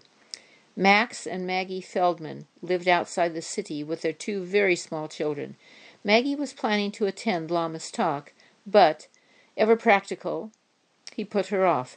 "Not necessary for you to come and hear my blah, blah, blah. You go home and put the babies to bed," he told her. These are notes from the public talk. From this public talk, for the most part, we all understand the superficial kinds of suffering, such as when someone has a headache or is crying. We say, "Oh, he is suffering so much." But we are not aware of the true suffering, the disturbances, conflict, and dissatisfaction that pervade the mind. It is hard to understand the nature of true suffering. Suffering is much more than having a headache or bleeding when one is injured. That kind of suffering is easy to comprehend. The most fundamental kind of suffering is the pervasive dissatisfaction we all experience in our lives. You may be wealthy, beautiful, or powerful. It doesn't matter. Dissatisfaction is still there all the time, night and day. This is true suffering. It doesn't matter if you are walking, dancing, laughing, or even if you are totally embracing life. As far as suffering is concerned, there are no distinctions between human beings. The cause of dissatisfaction is the lack of wisdom, not knowing the reality of true suffering. This is the basic human problem. We should reflect on the nature of dissatisfaction and examine what creates the causes of suffering. Many Western people think, "I'm happy. Why should I think about suffering? I don't want to talk about suffering, dissatisfaction, and confusion. I have everything." But if you really check up carefully, every one of us is connected with another person, another sentient being. We share this planet with millions of other living beings, and in those relationships with others, we experience confusion and dissatisfaction. We want to be happy, but it is difficult. It doesn't matter if you are in a specific relationship with another person or not. Every human being wishes to be happy and not to suffer. This exists equally in all of us, whether you are a religious person or not. You have some kind of concept, some idealistic idea in your mind of what will make you happy and what will make you unhappy. We all have this idea. Even children have such ideas, even before they can put them into words. These likes and dislikes are intuitive. All human beings are busy trying to solve their problems in order to be satisfied and happy, motivated by an intuitive sense of, I want, I want, I want. So the question becomes, what is the solution to this? How to bring about human satisfaction? This is the question, and we really don't know the answer to this. Instead, we hypnotize ourselves into thinking that no problem exists, but this is totally unrealistic. It is just a mistaken opinion. If you are realistic and thoroughly examine your life, how much satisfaction you actually have in your life, you will come to understand, rather than hypnotizing yourself into believing a mistaken hallucination. If we really check up, we will come to understand that the desire to be happy and to avoid suffering is a basic characteristic of all human beings. In addition, by not understanding that the root of our confusion and dissatisfaction is not outside of us but is within, that is a part of our mind, and we then make wrong judgments and come to mistaken conclusions. Even if you are not a philosopher, you still have this instinctive philosophy within you. It is important to examine your thinking carefully to detect this kind of mistaken philosophy so that you can correct it, eliminate it, so that you can cut the wrong conception that is the main cause of suffering. The next day, Lama Yeshe told B. Rebush not to prepare lunch and to please go out for the morning. When I returned, the house was filled with this wonderful smell. There was Lama, towel around his waist, and laughing loudly, with every saucepan I possessed on the table, under the table, on the stove. The mess was indescribable, said B. We sat down to a magnificent vegetarian lunch of many different dishes. Peter had taken him shopping in Chinatown for the ingredients. Dorian and Allison Rebush came to that lunch, as did Mac Feldman, Lama's chauffeur at the time, and Adele Hulse. Lama wanted a country center, and Uldis Balotis drove him to the hills outside Melbourne to look around. On the way home, Uldis got stuck behind a truck on a very winding, narrow road. I just couldn't get past it. Suddenly Lama said, "Go now." I explained that I couldn't see ahead, but he said, "Just go, you just go." It was an order, so I overtook the truck on a blind curve, said Uldis. Of course, nothing was coming the other way. While Lama Yeshe and Peter Kedge were in Melbourne, Nick Rebush arrived home to teach a new course for people who were drug dependent, called Kick the Habit. Lama's idea was to leverage my supposed medical credibility and knowledge of meditation to demonstrate that bliss and satisfaction came from within, rather from external factors such as drugs, alcohol, tobacco, or anything else.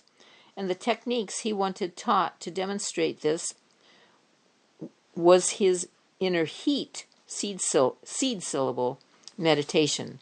I taught several of these 10-day courses in Europe and Australia over the next 3 years, said Nick. I never really thought I could cure anybody of anything, but rather had the rather simple objective of introducing people to the Lam Rim and trying to get them to go to Kopan for one of Rinpoche's courses.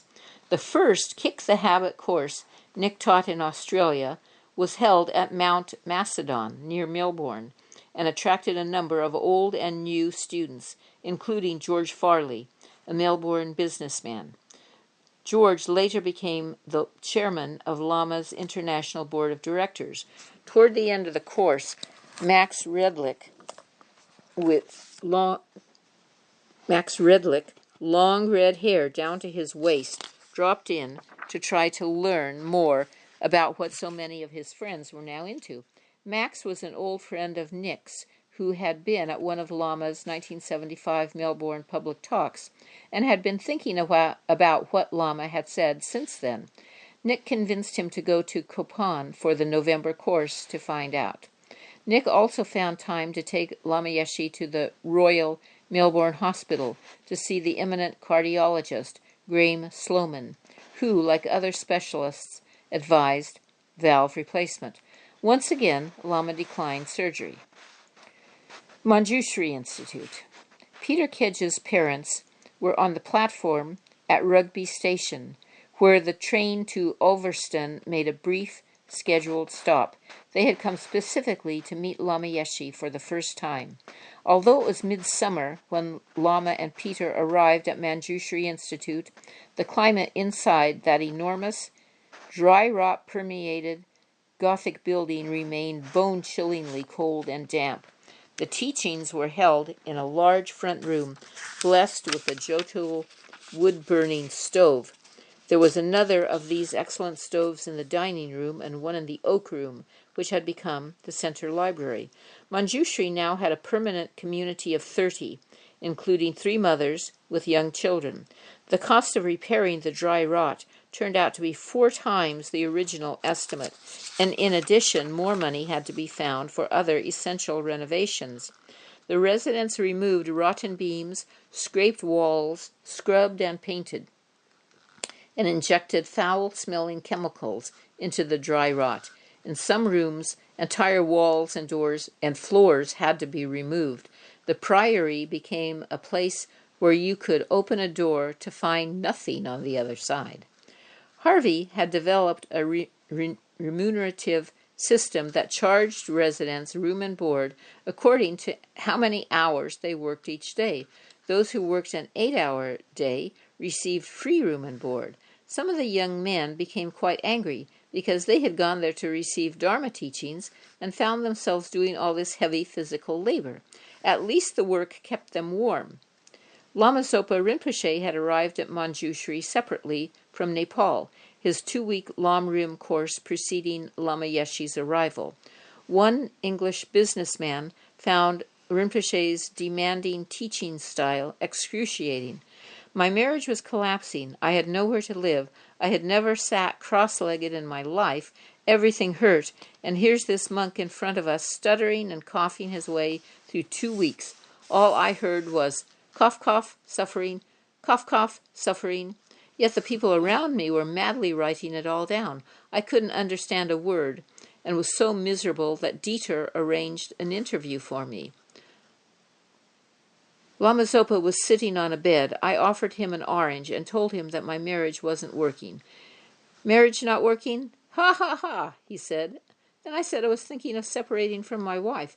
Thinking of separating from your wife? Ha, ha, ha, he said. He giggled at everything I said and finally made a few inconsequential comments. I thought, well, this is very trivial. I left the room, and halfway across the lawn, I suddenly stopped. Something seemed to hit me hard in the heart, almost like a switch being turned on, and I thought, gosh, he's right. Then I came back into the hall. When I came back into the hall, all these people said, what happened to you? You look amazing. You've seen Rinpoche, haven't you? I told them I didn't want to talk about it. During the interview, I had told Rinpoche I didn't understand a word he was saying in the teachings. I did notice, though, that he didn't cough once while I was with him. After that, everything he said was absolutely clear, and I, too, started taking pages and pages of notes. On July 29th, the day after Lama Yeshe arrived, he gave refuge to 28 students, lay vows to 19, and the next day a Manjushri initiation to 50 people. The transformed, note-taking English businessman was in for a further surprise. During the initiation, he swore that when he looked at Lama Yeshe, he appeared to be transparent. I could see right through him, he said. This was a very conservative, absolutely drug-free professional man. Lama Yeshe then gave a 2-week commentary on the yoga method of Manjushri. Manjushri represents enlightened wisdom and holds above his head a flaming wisdom sword that cuts through our delusions. For the first half of the course, Lama concentrated on raising the students' awareness to a point where they could see that what is generally held to be concrete is merely perception, which is dependent upon a shifting range of variables. Lama also taught Manjushri's mantra, Om Arapasana Di. Mantra was a new subject for Westerners. One visualizes a seed syllable, D, pronounced D, as a red, yellow flame upon the tongue. The syllable is then repeated 108 times at the end of the mantra in one exhalation. Exhalation. Those students who had spent time at Copan were familiar with this mantra, as it was the one the Mount Everest Center boys shouted as they swept the courtyard every morning. Dee dee dee dee dee dee dee dee dee. Now getting back to mental recitation of the mantra, the purpose of this practice is to experience transcendent speech, to transform ordinary speech into indestructible divine speech. For this, mantra recitation is very important. For many people, their speech is a big problem. Some people find it impossible to go even one day without lying. Even though they might be aware of their problem and not want to lie, for some reason they have no control, and all of a sudden the lies emerge. Some energy forces them to lie against their will. This is not uncommon. Deep down, most people would like to just speak straight and true, but due to the force of karma, many just can't help themselves and lie and slander and with even no provocation. Intellectually, they don't want to do it, are tired of their own negative speech and its harmful consequences, and want to correct themselves, but they have no control, and it just keeps happening. Sometimes you might even hate your own speech. Why on earth did I just say that? I have nothing to gain, but I still said it. I really don't understand myself. Your inner subconscious forces are stronger than your intellect. If you don't know how your mind works, of course you won't be able to understand why. Sometimes you have no control over your speech whatsoever. However, it's very important to train your speech. Also, sometimes we think certain people's speech is very powerful because of their incredible command of language. We want to speak as powerfully as they do and run for the dictionary. We think the power of their speech comes from the words they use. It's not vocabulary that makes speech powerful. It's deeper than that. Behind the words they use is a particular karmic energy force. That's what gives their speech its power. Furthermore, powerful speech has to be developed gradually. It's not simply intellectual. The idea of I want powerful speech. There's a process through which it is developed. The example I always use to illustrate this point comes from the Lam Rim courses we offer. When new students discover the Dharma, they get carried away emotionally. It's unbelievable. I've finally discovered that I've been living my entire life under the influence of the self-cherishing thought. Now I want to dedicate myself to helping others. I must help. What can I do? I know. I'll go to Africa. People are suffering there. I'm going to give everything I have to the poor people of Africa. Some people get fired up with missionary zeal. I must show others the light. I'm going to go into society and show them how their thinking is all wrong. It's all emotional and ridiculous. It's a joke. You just really can't do it like that. If you really want to help sentient beings, you have to do so gradually. First, you have to develop yourself along the graduated path to enlightenment. There's a process. Helping others isn't something you can do just because you decide you want to. If you're not skillful, you're likely to do more harm than good. Lama Yeshe's lectures were scheduled so he could also attend Frau Dora Kolf's course in Jungian psychology and sand play method. Lama clearly wanted to demonstrate to his students that the worlds of Tibetan Buddhism and Jungian philosophy or psychology had much to offer each other. He proved to be every bit the serious student, taking notes and spending hours playing in the sand tray. Somehow, Lama Yeshe made it appear as though he and Frau Kolf were really teaching the same thing.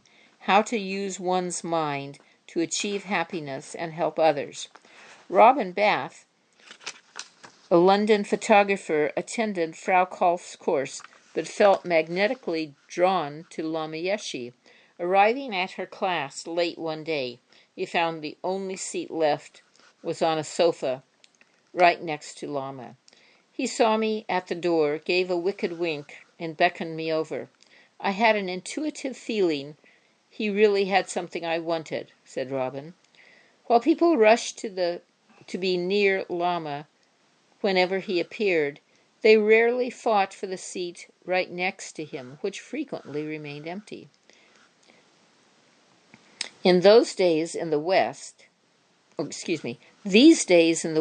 we hear a lot about the open heart, about opening your heart.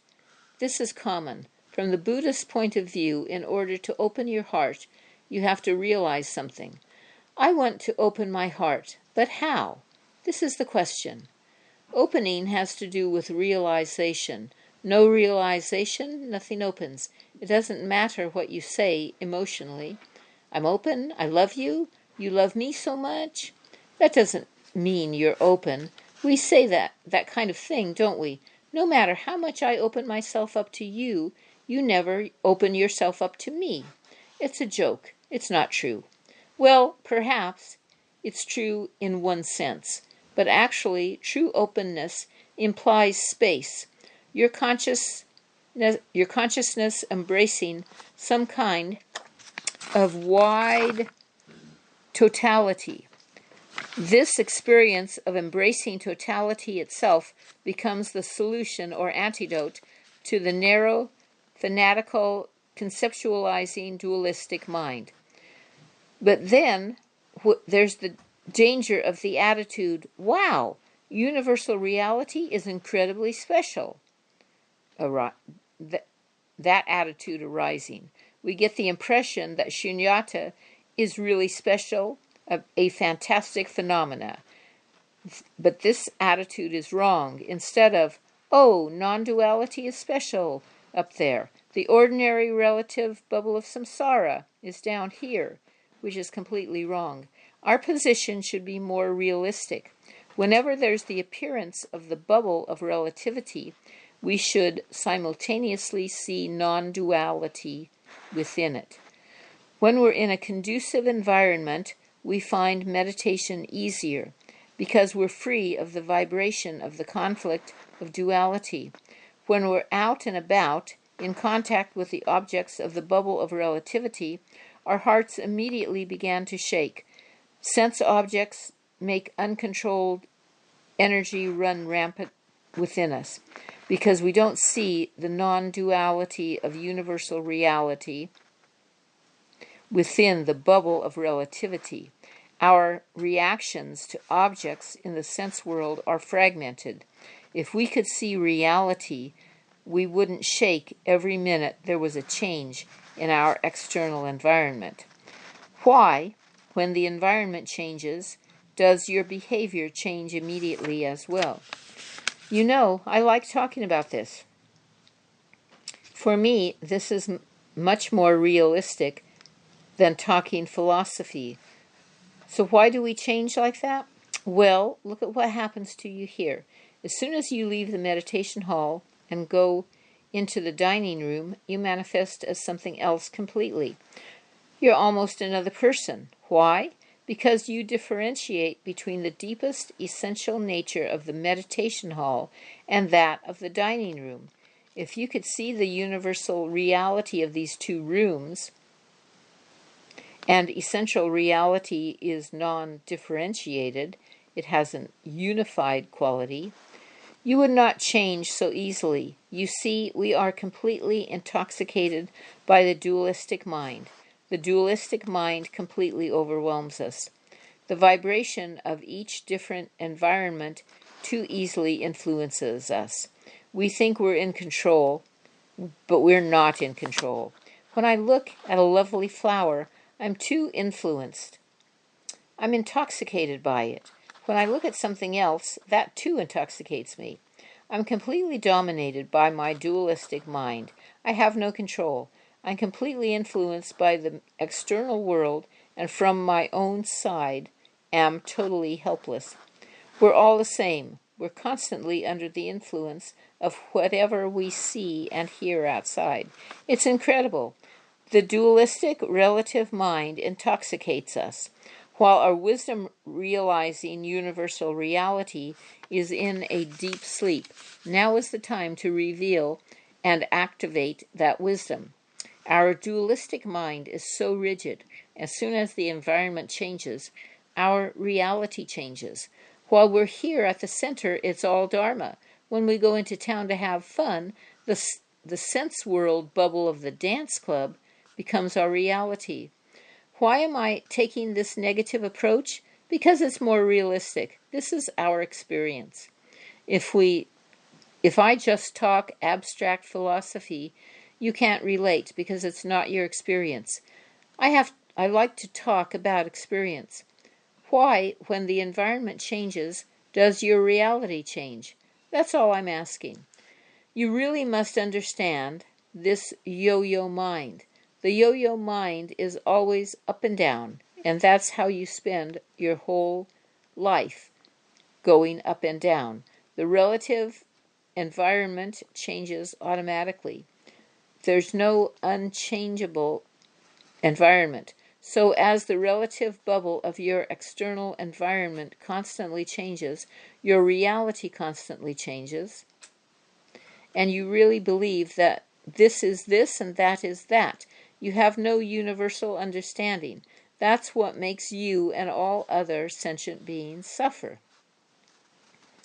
While at Manjushri, the lamas stayed in the main building since the cottage being prepared for them was not yet habitable.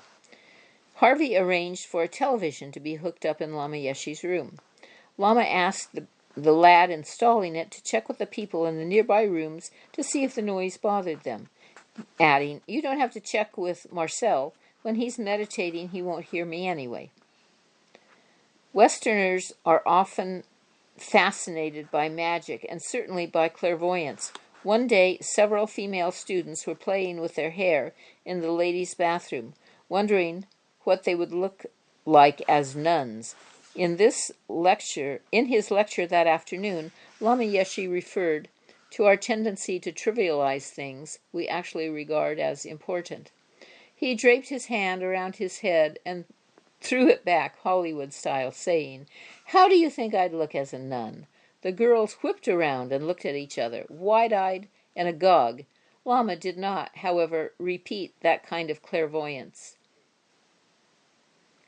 That clairvoyance Sylvia White had witnessed years before, when the Tibetan woman's son was escaping Tibet, at least not in front of Westerners. It seems he wanted them to learn much more basic things about their minds. "I can't visualize," someone called out during one teaching. "Of course you can," Lama replied, and immediately shouted, "Pizza!"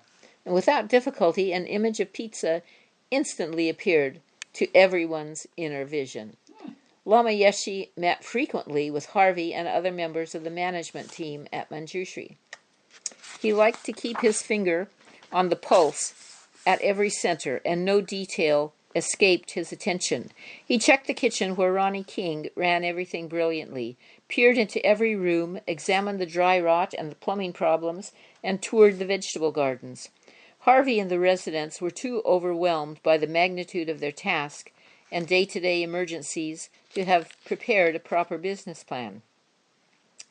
When the lamas boarded the train back to London, Harvey accompanied them.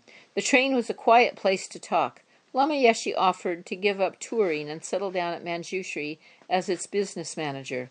Fortunately, Harvey knew Lama was much more valuable as a guru for thousands around the world than as a business manager at the Priory.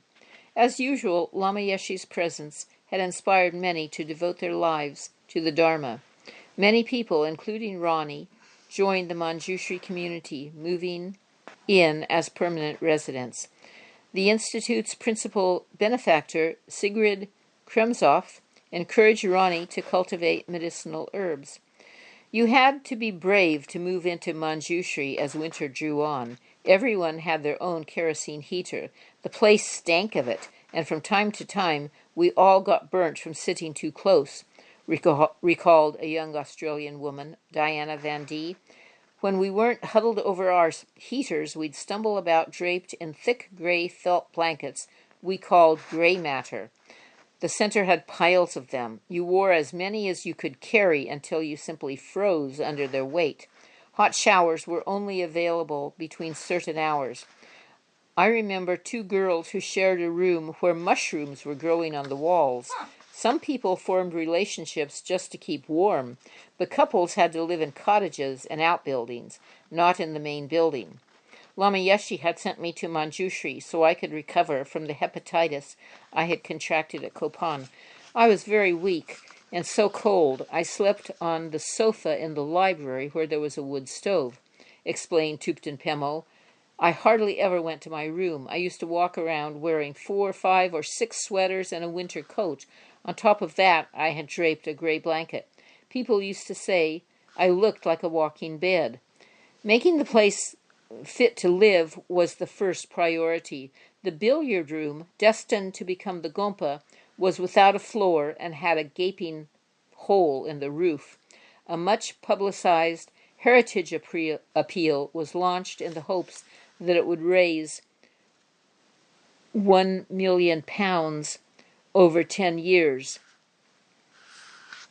The task was monumental, but the students were all young, healthy, and prepared to work until they dropped. I'm going to repay you back at the death time, Lama told one worker. In London, Leslie Kenton brought a well-known psychic along to Lama Yeshe's only public talk there. This person told Leslie that Lama was a very sick man, although his boundless enthusiasm belied the fact. As soon as the talk was over, Lama Yeshe walked straight over to the woman, took her face in his hands, and said, "I'm all right, dear." Dzong Rinpoche agrees to tour. In mid-August, the Lamas and Peter Kedge flew back to India to attend His Holiness the Dalai Lama's teachings in Mungat, South India. They all stayed at the Dzong Labrang in Ganden Shartse Monastery. Dzong Rinpoche's young attendant, Tenzin Wangchuk, was aware of Lama Yeshe's reputation in the West and had read in the Tibetan Review, an English-language monthly, of Kalu Rinpoche's similar success in teaching Westerners.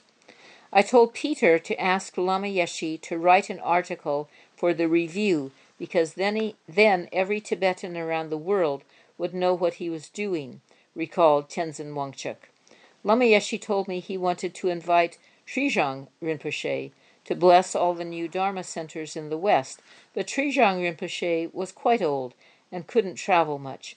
So then Lama suggested maybe Dzong Rinpoche could go instead. I was very happy about this because I thought Dzong Rinpoche could get a complete medical checkup while he was there.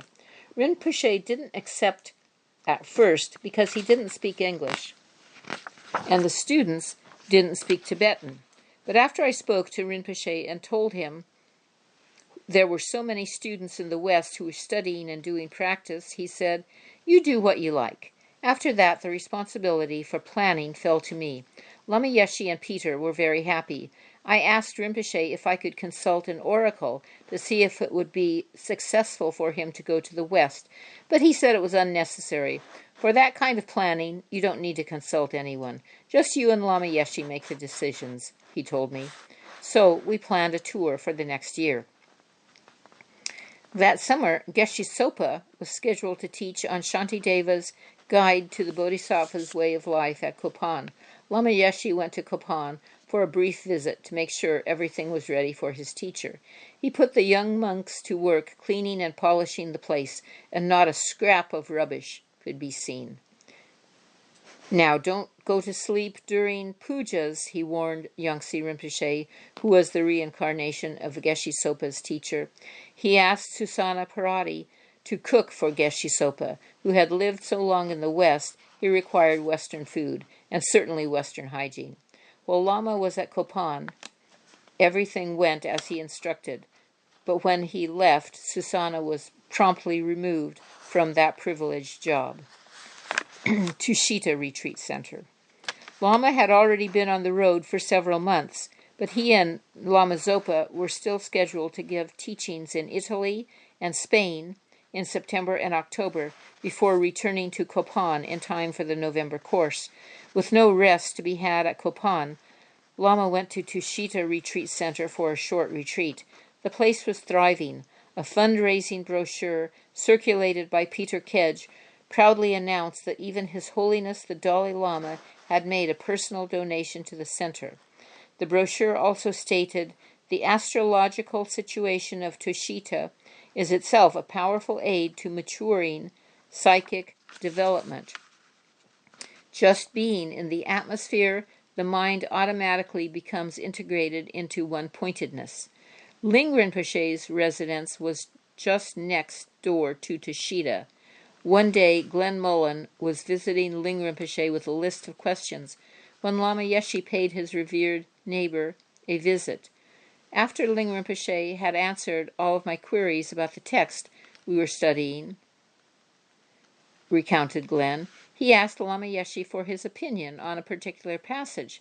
At first, Lama hesitated because, after all, Ling Rinpoche was not only His Holiness the Dalai Lama's senior tutor, but also the Ganden Tripa, and as such the final authority on matters of scriptural interpretation.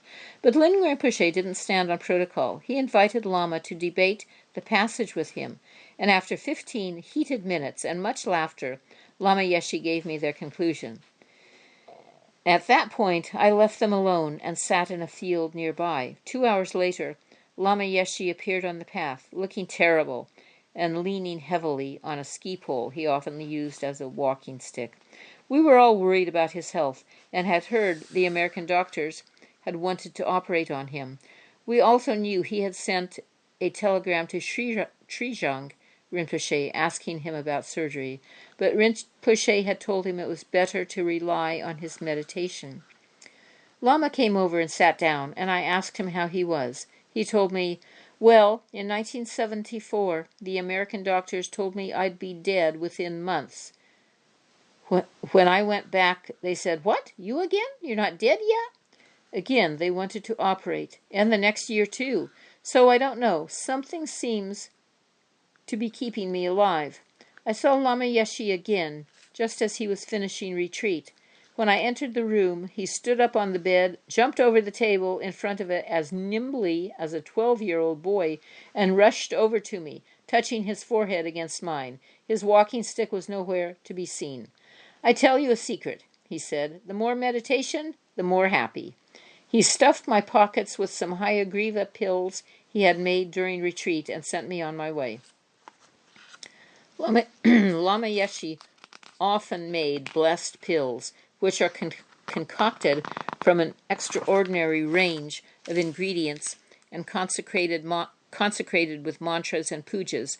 These round pills can vary in size from a grain of rice to a small peanut, and are generally colored in various shades of ochre or brown.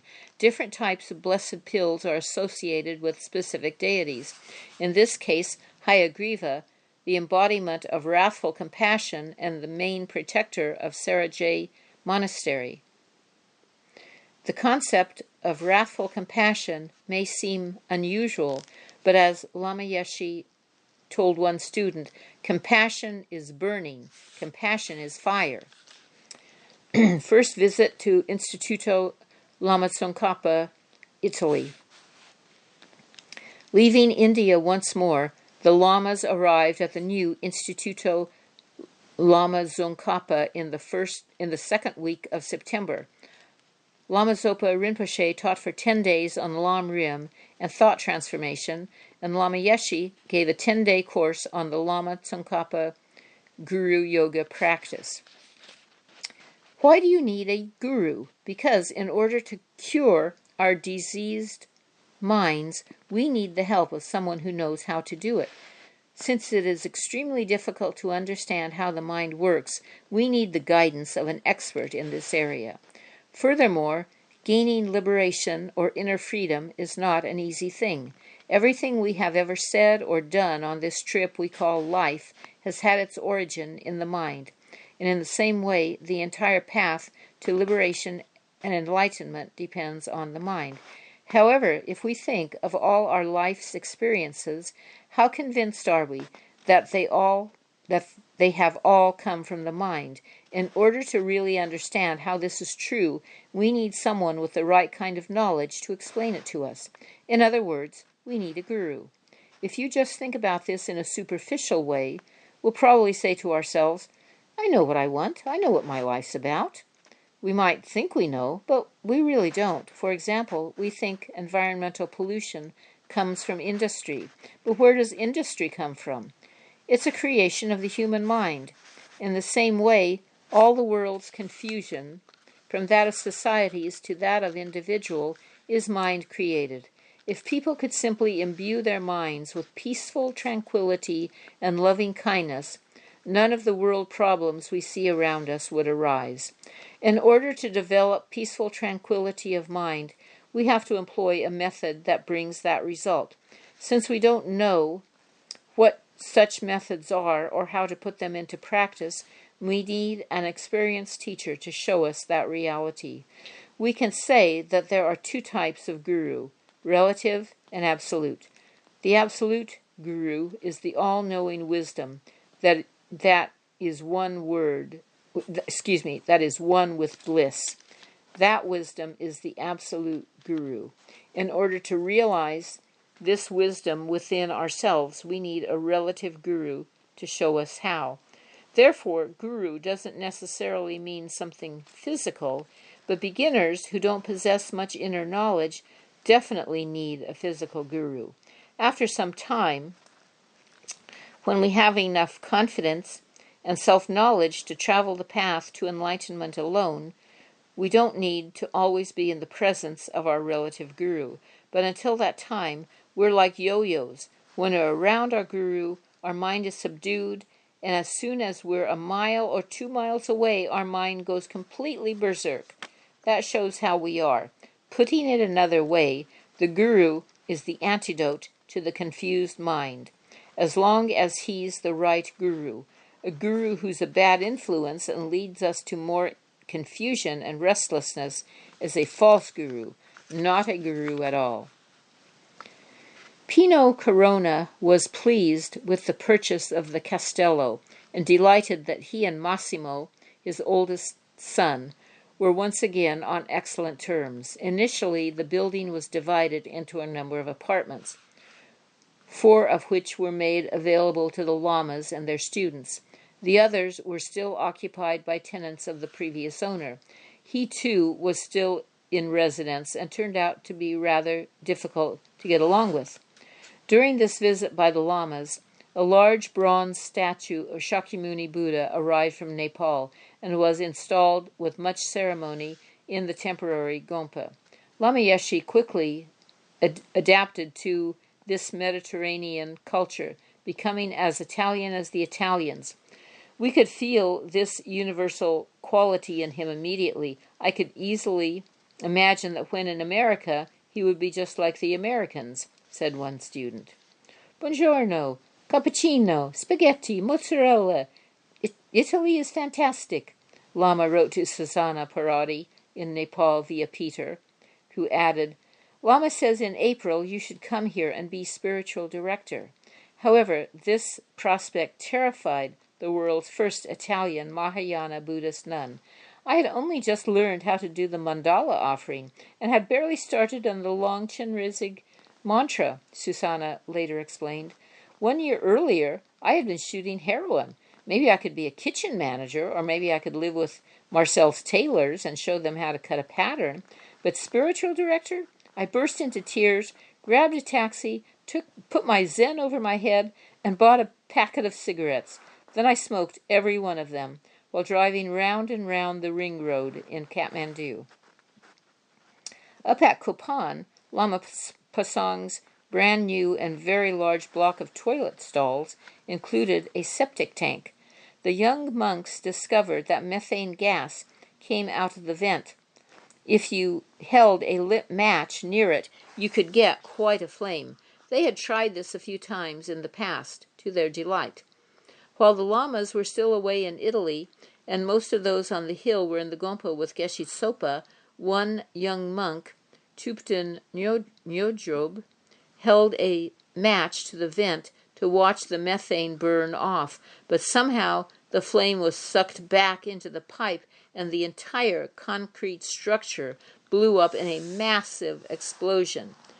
Chunks of concrete were later found in the fields at least 50 yards from the tank, and excrement was blasted all over the hill. The young monk flew through the air and miraculously was unhurt.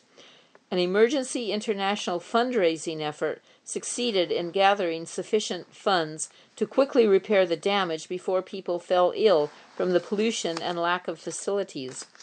Almost all the Italian students had been raised as Catholics, and many had a rather conservative attitude toward spiritual matters, but there were also quite a few less inhibited sannyasins among the newer sannyasins among the newer students, the Rajneesh movement being popular in Italy at that time.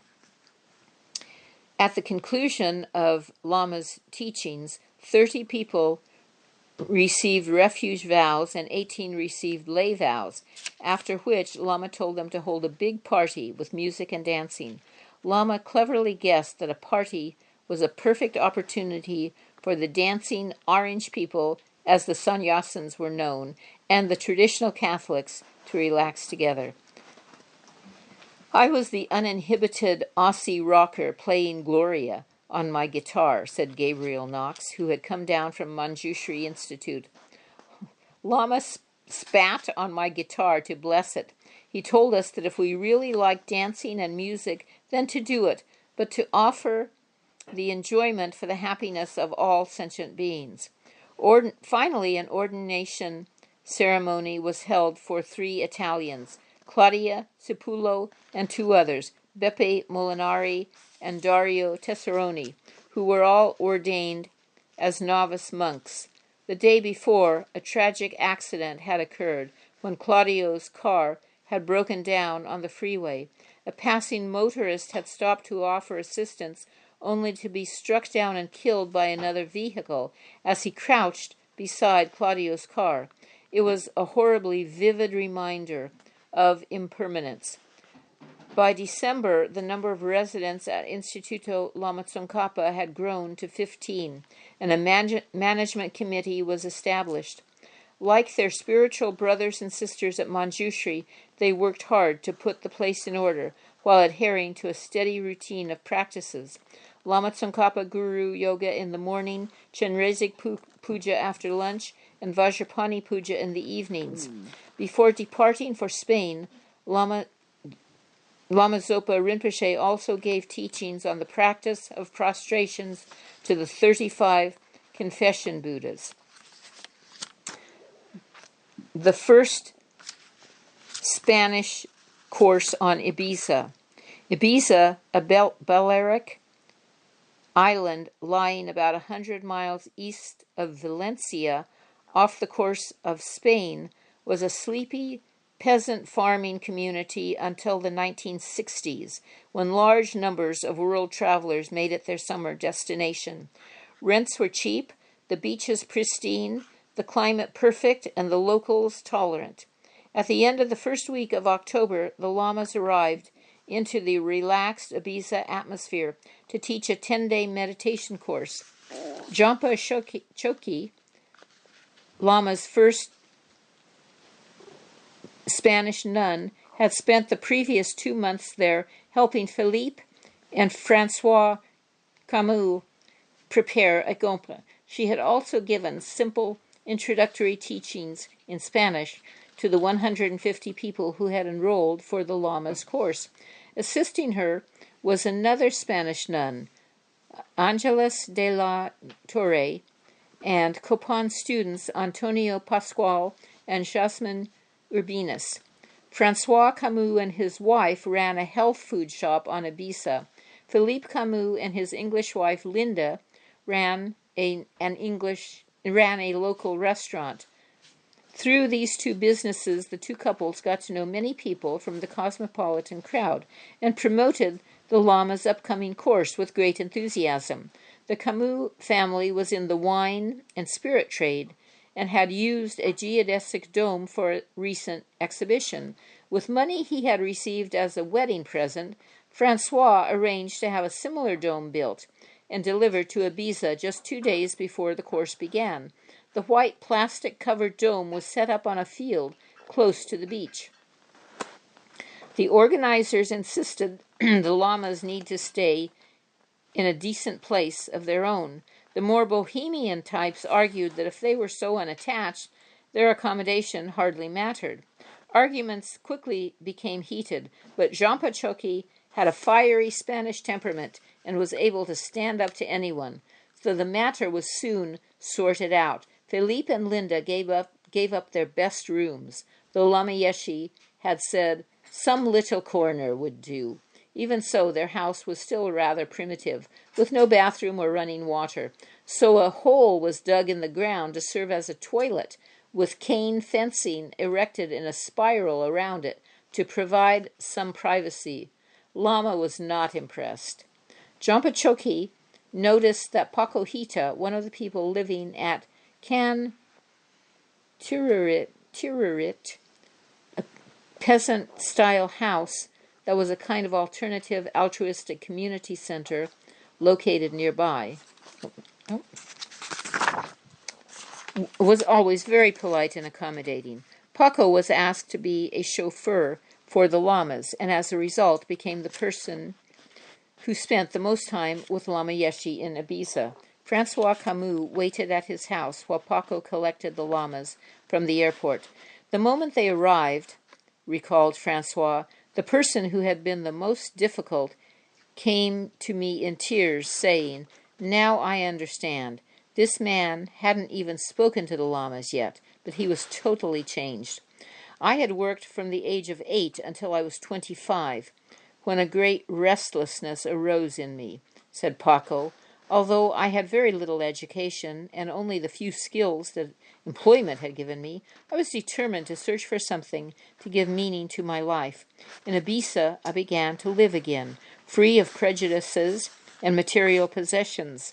I imagined the Lamas as barefoot, begging for food, and wearing very little clothing. The first sign of action was when they sent us this hurricane, the demanding little Spanish nun. She quickly got a group together to sew a large tanka of Guru Shakyamuni. They also made a canopy and cloths for the altar. She taught us all how to sit, how to visualize, and how to meditate, and gave courses on how to draw Buddhist images. My job was to drive the Lamas to and from the course grounds, fetch the food supplies, and have the car ready and always available for them. Rinpoche taught in the mornings and Lama in the afternoons. During the 14 days they were on the island, I did not leave their side, except to retire at night. I did not understand or speak English, so I was not able to talk with them at all. With Lama Zopa, that was no problem, because he never spoke, except once when I was driving rather fast because we were late. That time he turned and said something. Later, I asked someone to translate it. What he had said was, "Are you in a hurry to gain enlightenment?" Rinpoche spent all his free time in his room, emitting little sounds that seemed like profound laments to me. His replies to Lama were always in this timid whisper that seemed to come from the depths of the earth. As I watched the two of them together, Lama was like the sun, and Rinpoche like a candle softening in its heat and bending irresistibly toward him. Paco continued, "Words were not necessary with Lama Yeshe. We developed our own communication. Occasionally, when he came out from a lecture, he would put his arm over my shoulders and say, 'Good?' I would answer, 'Very good.' Then I put my right arm around his waist and felt how he was transmitting energy that filled my whole being with joy. I sat in the front row for his talks, so I could get him whatever he needed. I hardly understood what he was talking about. even though it was translated into Spanish. The concepts were light years away from my mind. But now and then Lama pointed to me and told the others that if they had questions, they should ask me, because I understood. I felt nothing could be further from the truth, but what I did understand was the respectful, kindly, affectionate way he treated people.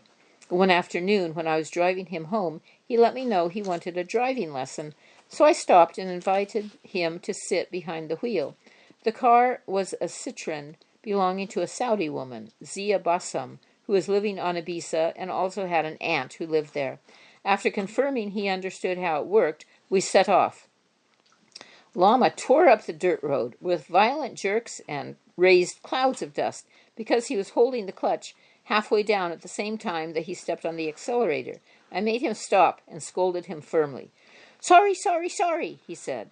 He went a little better then, but when we came to a hill, the car stalled. Lama mistakenly stepped on the clutch, thinking it was the brake, and we rolled down into a dirt mound next to the gutter. With more instruction, he drove all the way home. The next day he wanted to do it again, but on the first turn, after leaving the course grounds, he crashed into a stone wall, and the car was crumpled.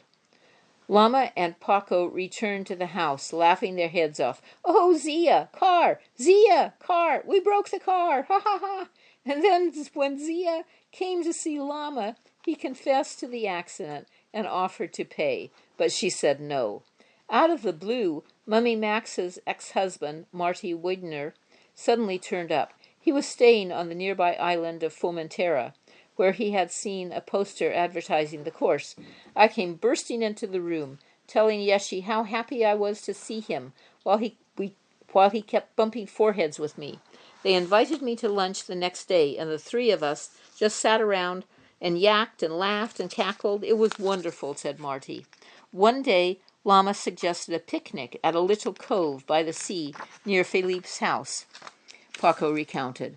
We brought bread and many ingredients, spread a cloth, and Lama began to construct these high sandwich towers, offering them to us one by one.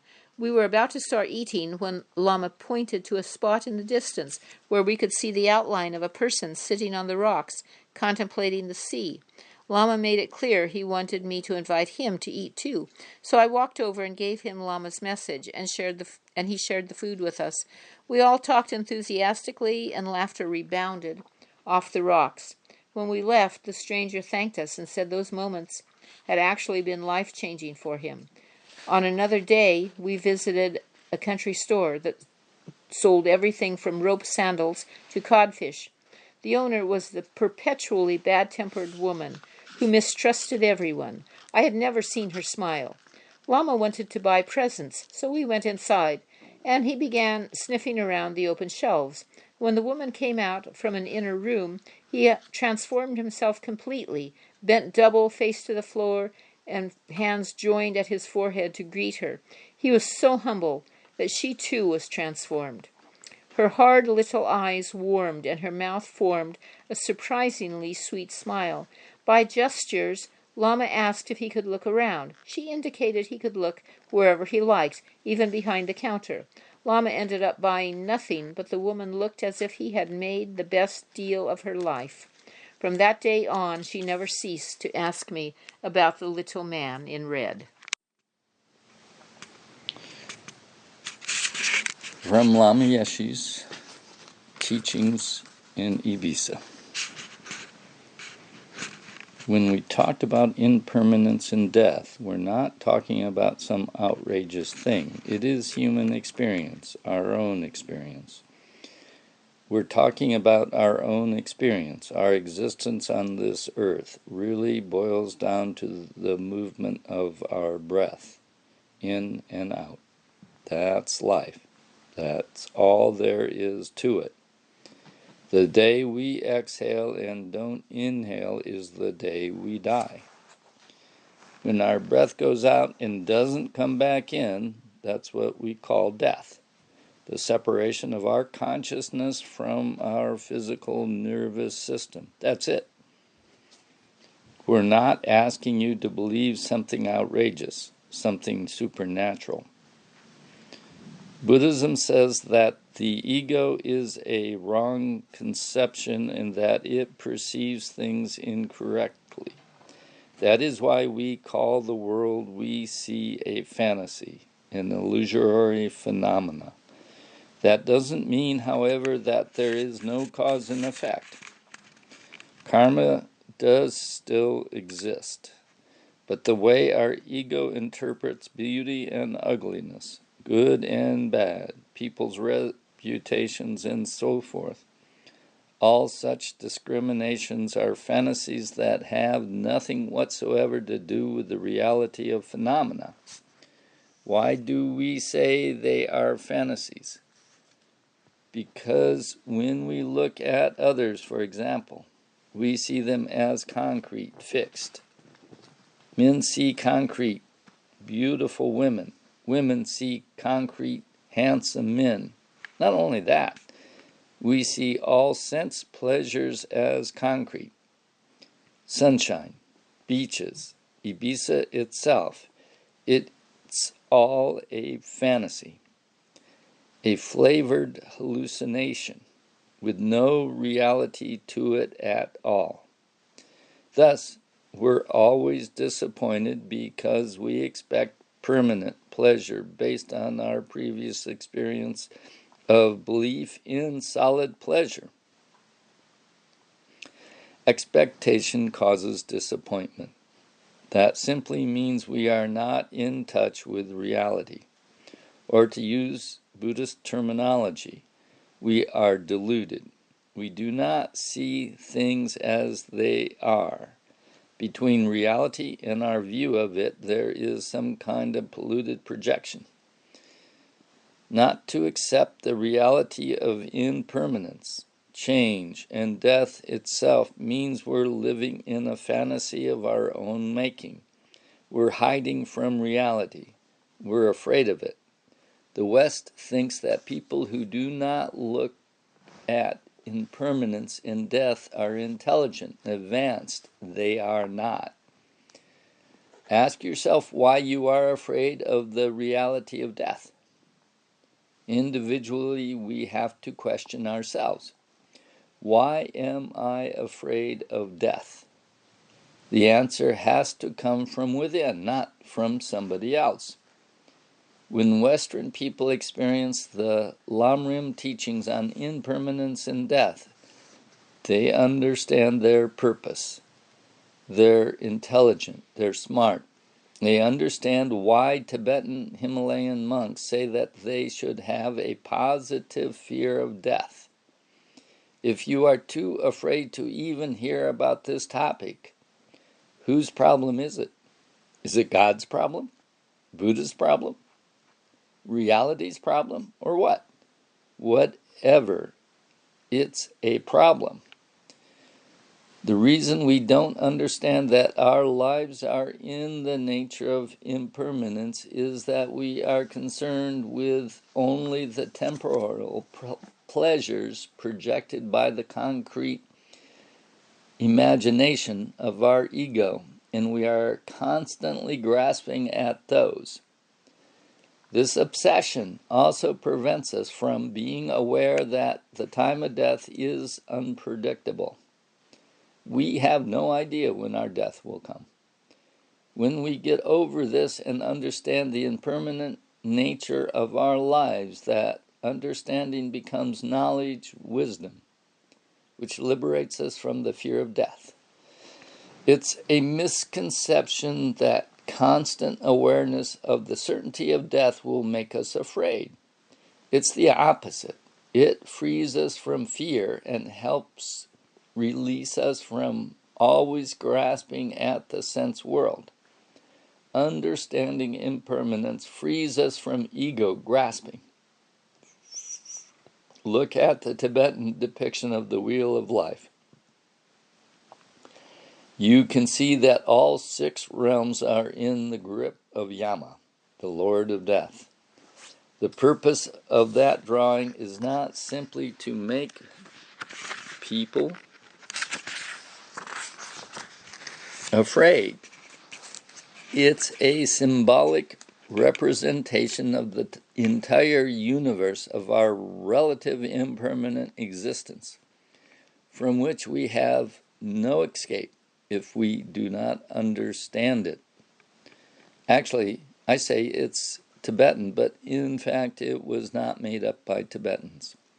This pictorial representation of cyclic existence was created by the Buddha himself more than 2,500 years ago and can be found in his Vinaya teachings. He commissioned it on behalf of his supporter, King Bimbisara of Magadha,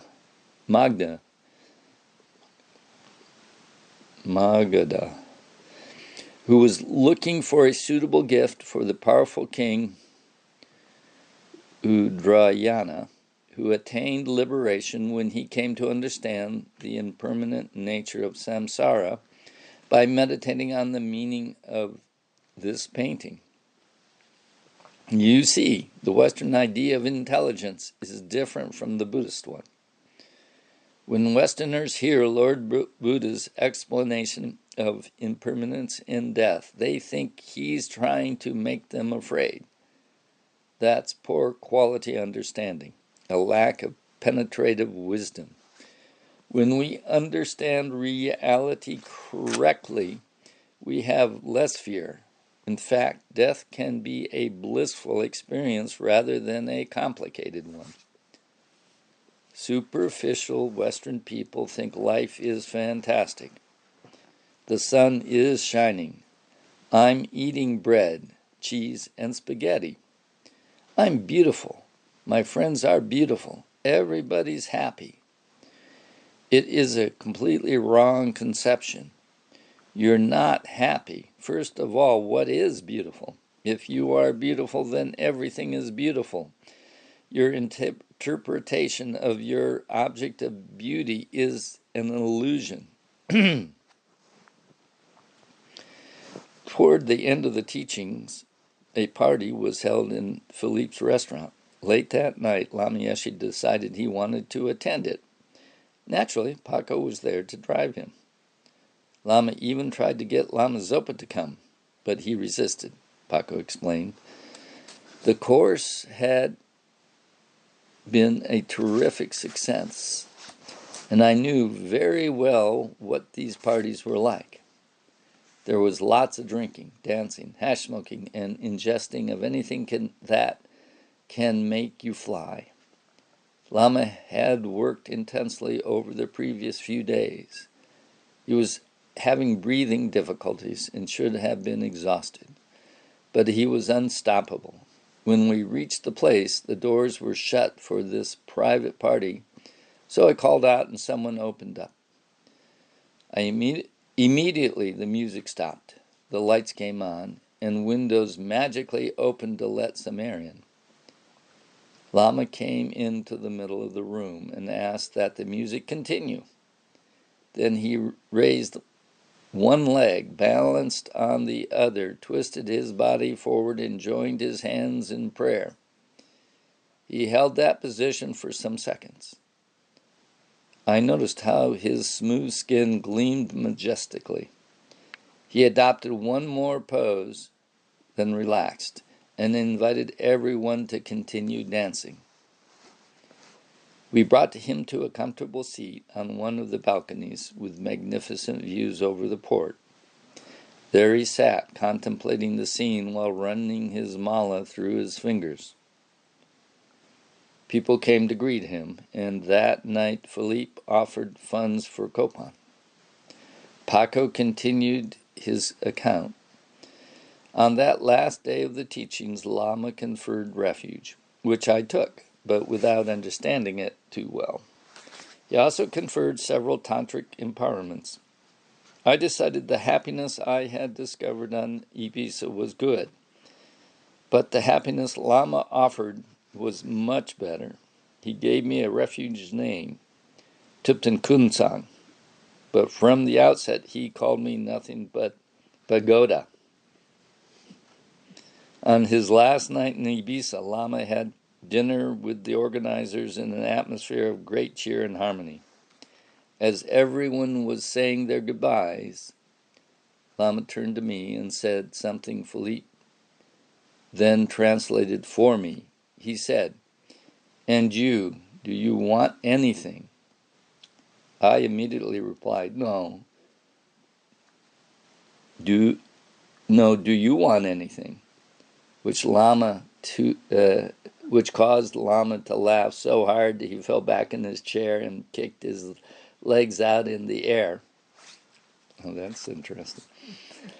After Zurich, after the Ibiza course, the Lamas and Peter Kedge spent 8 days resting up in the home of one of their students, Dorley Schreiber, who lived in Kusanach, located on the shore of picturesque Lake Zurich.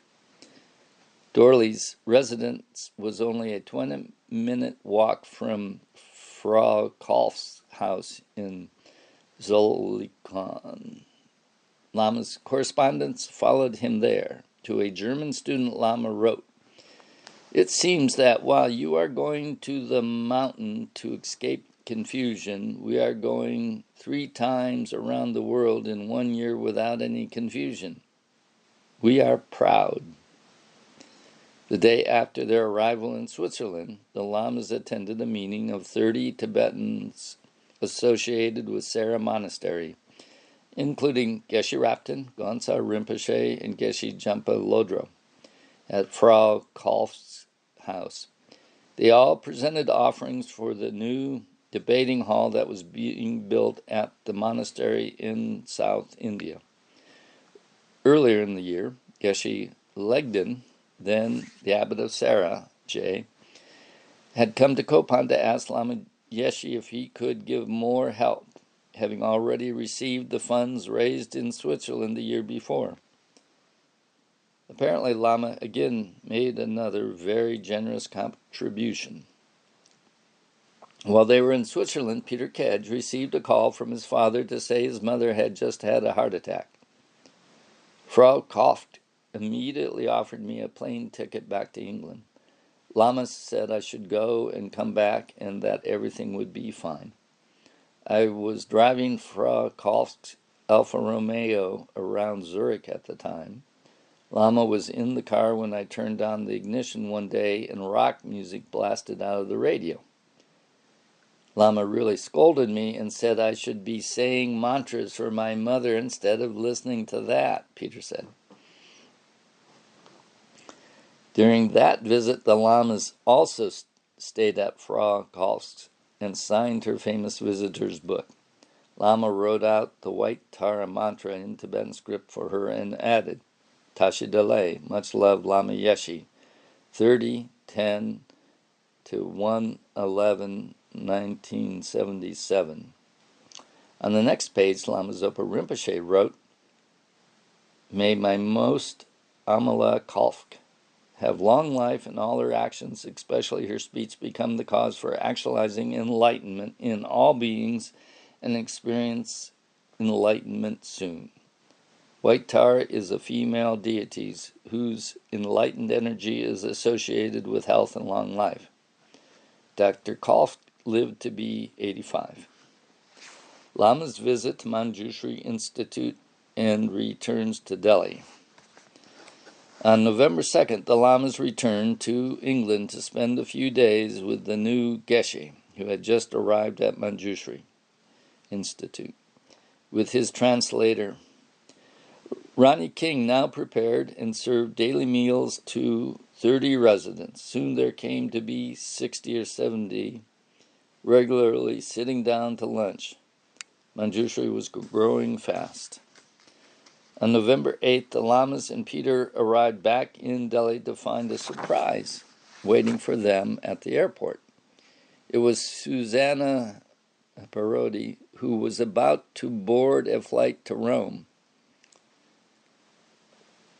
Although she had been ordained for 8 months, she was wearing a chuba, brightly colored Tibetan boots, and a scarf over her bald head.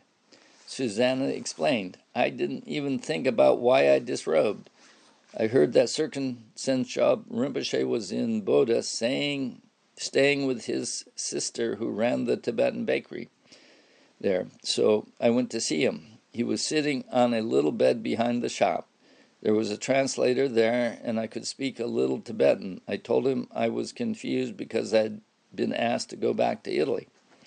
I also told Rinpoche that I heard you can give back your robes. Yes, yes, he says. So I said, how about I give back my robes and go to Italy? Then when I come back, I take them again. He said to me, you want to do it now? No problem. You bow down 3 times, visualize me as Buddha, and offer your vows back to me.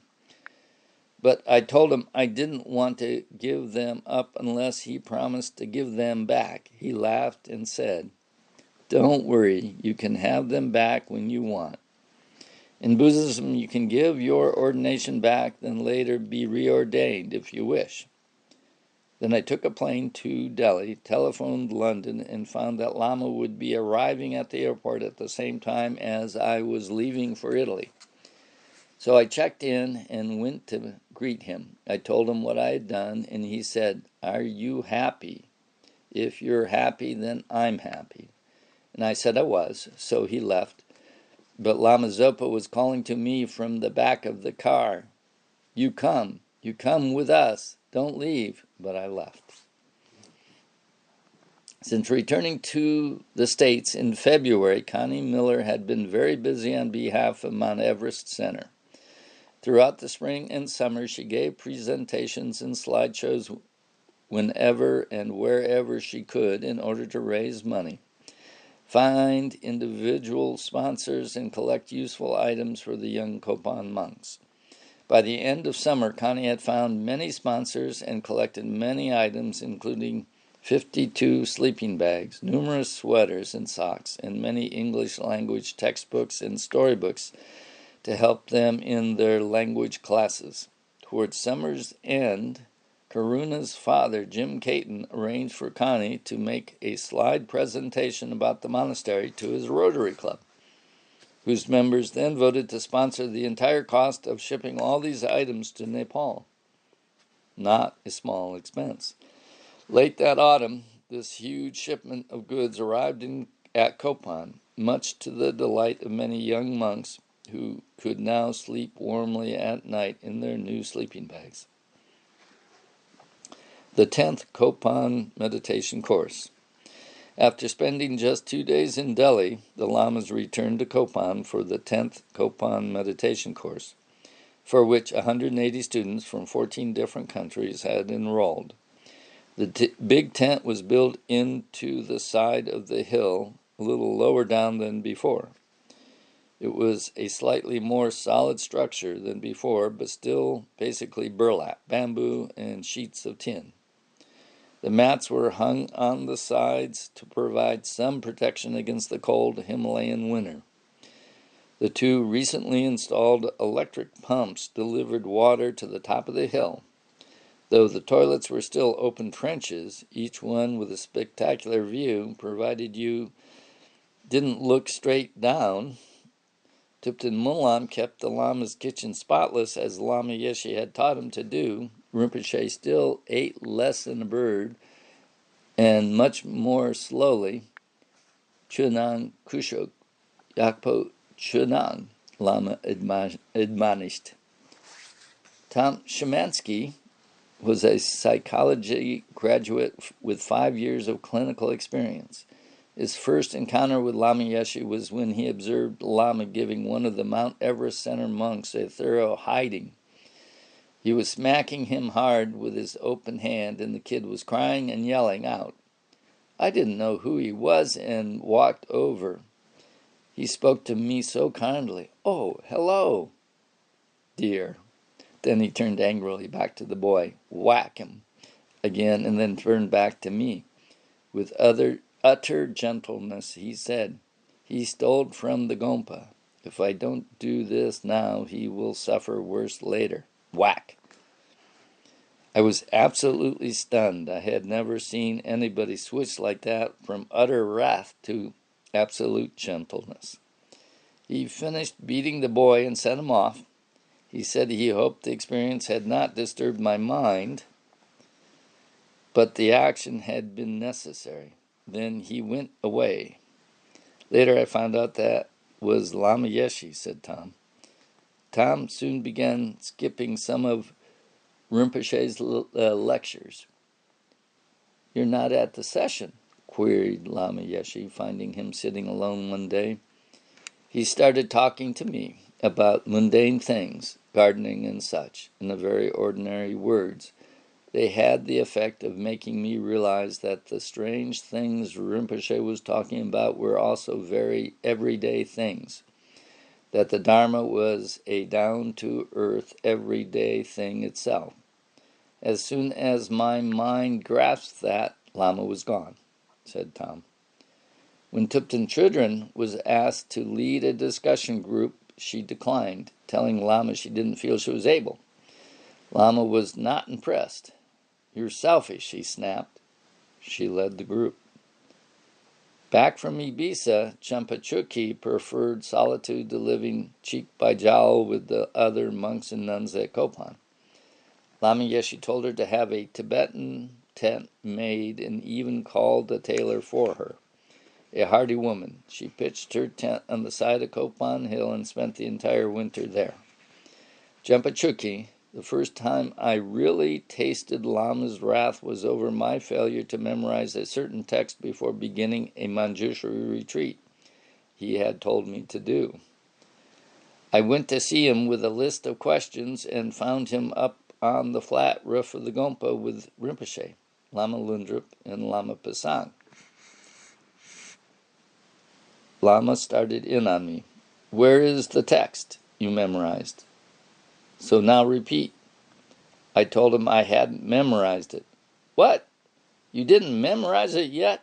And he picked up his big stick he had up there. Suddenly I got so angry that I took the text and gave it to Rinpoche and said, you can have this. I don't want to do the retreat. I'm going away and I don't want to know anything. Immediately the four lamas all started laughing and laughing. Rinpoche gave the text back to me and said, Lama was just joking, but it made me realize Lama didn't want me to memorize things. From then on, I made it my job and really memorized a lot of prayers. Students still begged for interviews with Lama at all hours of the day and night, and when a girl bumped into Lama on the dark stairs one night and entreated him for an interview right there and then, he turned her down, saying, this is not nirvana, dear. One day, during a meditation session she was leading, Thupten Wangmo told the students she was praying to be reborn a man in her next life, influenced by the traditional Tibetan view that it was better to be born male. Those were fighting words to Sylvia Wetzel, a dedicated leftist lesbian feminist from Berlin. I couldn't listen to anything more because I was so angry I couldn't even speak, she said. I missed Wangmo's next session because I couldn't stand it. Then along came Lama. How are you, dear? I told him I was not fine at all. Thupten Wangmo was praying for a male rebirth, and I thought that was incredible. I asked him, what do you think, Lama? Is it true that being male is better than being female, or is it just a historical thing? He looked at me in silence for 1 minute and then said, are you having any problems with being a woman, dear? Then it was my turn to be silent for 1 minute. I thought, if I say yes, that means women have difficulties in this life. If I say no, I'll be lying. So I think I got the message. Then Lama told me, I think what she said is a historical teaching. I think both men and women have Buddha nature equally and are equally able to attain enlightenment. Sometimes in this world it is even better to be a woman because you are more open to certain aspects of the teachings. Women are not so intellectual. You feel it in your heart. Sylvia stayed on for Wangmo's retreat, then found a job straightening out the Kopan library, where Lama often visited her. He asked if she would help teach English to the boys, but she said their classes clashed with her Dharma lectures. Try to attend a few classes, but don't neglect the boys' English because it's very important. They are our future translators. Some of them will be our future teachers, he told her. There were lighter moments too. One day he said to her, I heard sex with women is better than sex with men. I heard that women can have sex with each other 20 times a night, but men are finished after 3 or 4 times. So women have much more fun, don't they, dear? Nothing fazed him.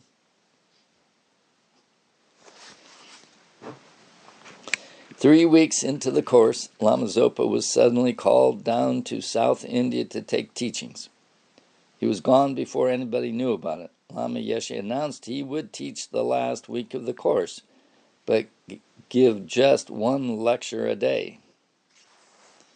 Lama knew very well that what Rinpoche put the students through, said Gyatso, who had returned to Kopan as a fully ordained monk, having received his ordination from Ling Rinpoche together with George Chernoff.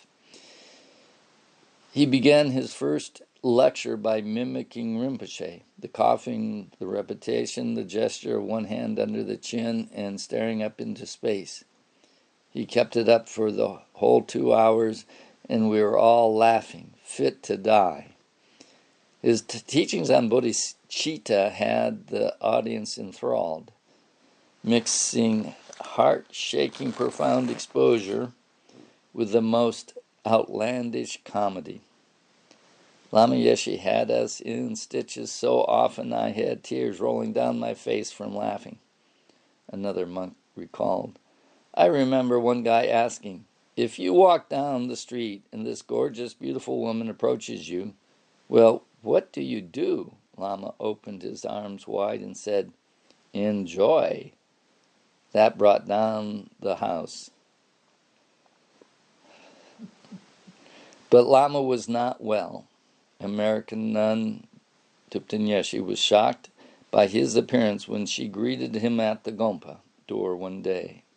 He had great bags under his eyes and shuffled painfully on the path, leaning heavily on Marcel's arm, barely able to take another step. About 6 steps away from the tent, his whole posture changed.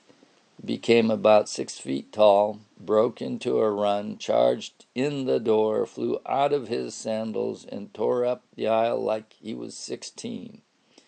Then he climbed up on the throne and taught for 2 hours. Sometimes he'd go quite blue, but then he'd take a big breath and be pink again. When T.Y.'s parents visited Kopan, Lama Yeshe canceled his discourse in order to cook them lunch. My mother was so touched, said T.Y. I hadn't told Lama anything about my parents, but he grabbed my father's arm and started talking to him about water pumps, which was right up his alley. Later, when the dad saw the Dalai Lama on television, he said, he's just like Lama Yeshe. They just love him. When it came time to take refuge, Tom Shemansky backed out. I had this thing about mind control, being woken so early, the 1 meal a day, the enforced silence, and so on are all hallmarks of indoctrination. Then Lama collared me again, saying, you can stay even if you don't take anything. So I went along. Everyone else was meditating with their eyes closed while I watched him as he just faded in and out. I blinked and rubbed my eyes, and he really was fading in and out. So I took refuge. On the last day of the course, Sirkin Tshensop Rinpoche returned to Kopan to give a Chenrezig Jainan, which was included in the oral transmission of the mantra. Earlier in the year, he had given about half of the Rinjung Kyatsa series of initiation, and he completed the rest in 1978.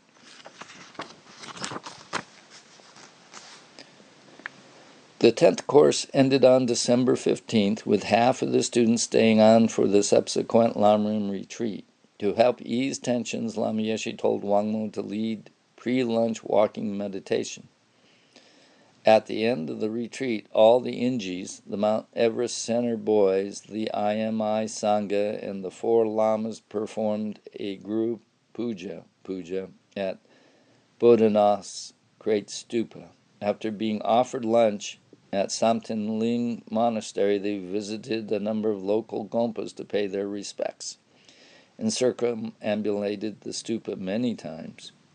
Such an impressive display of harmony and devotion from this eclectic group of Tibetans, Sherpas, and Injis attracted a large crowd of onlookers.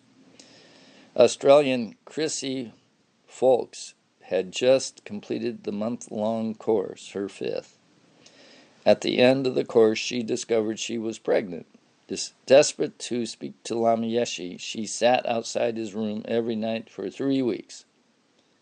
Every night I would get pushed aside because someone more important than me needed to see Lama.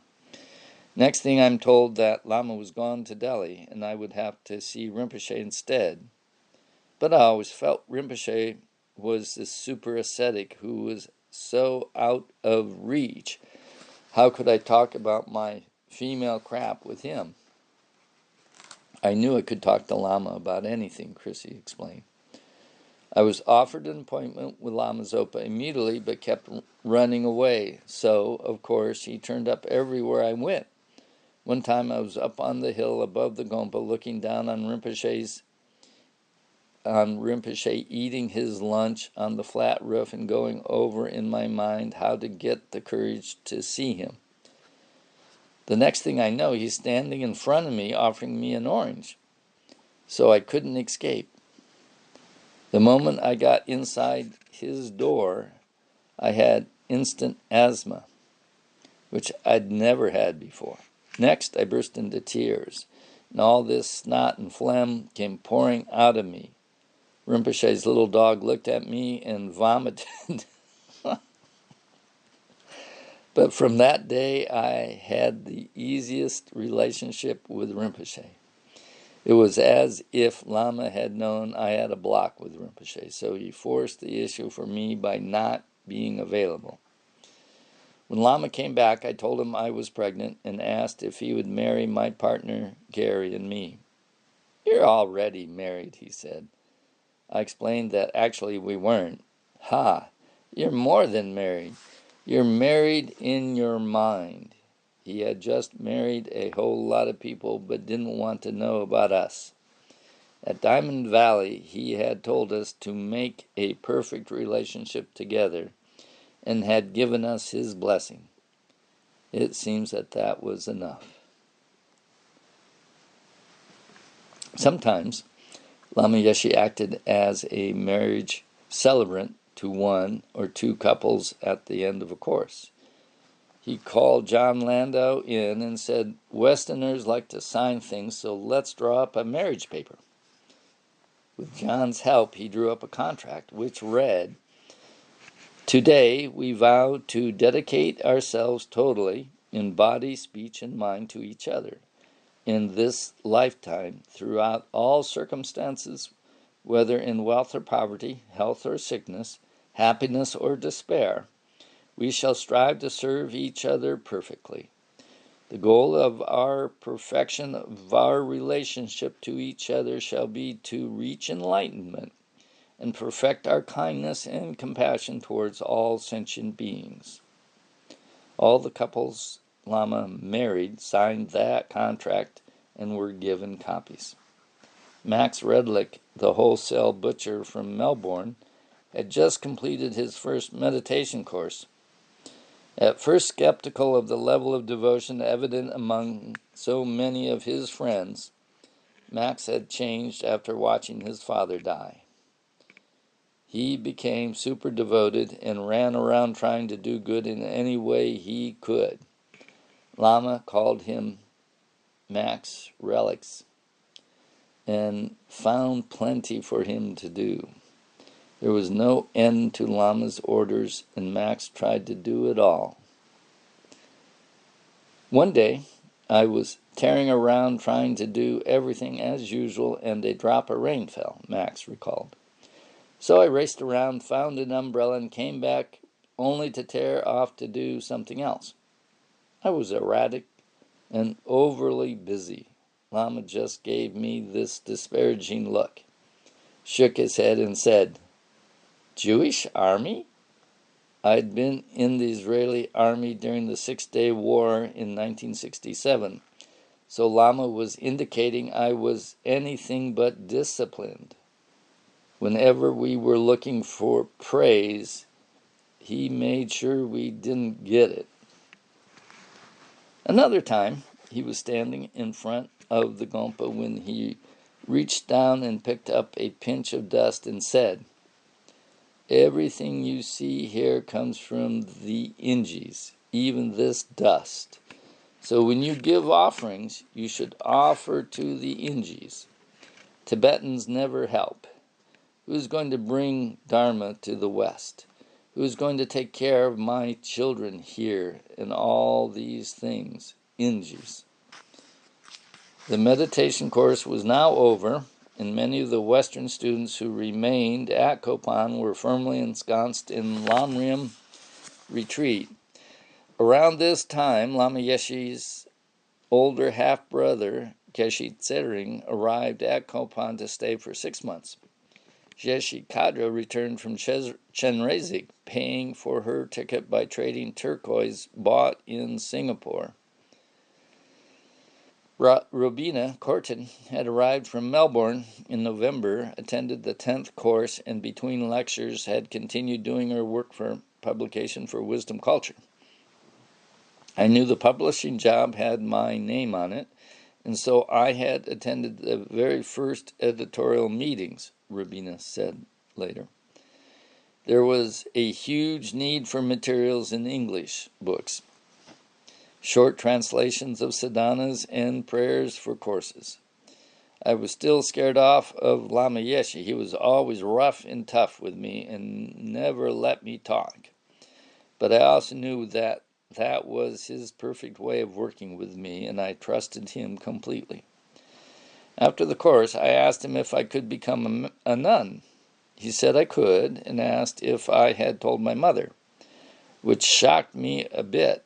Actually, I had written her a letter. I was ordained early in 1978, and at Lama's request went to Delhi to help Nick set up a proper publishing company.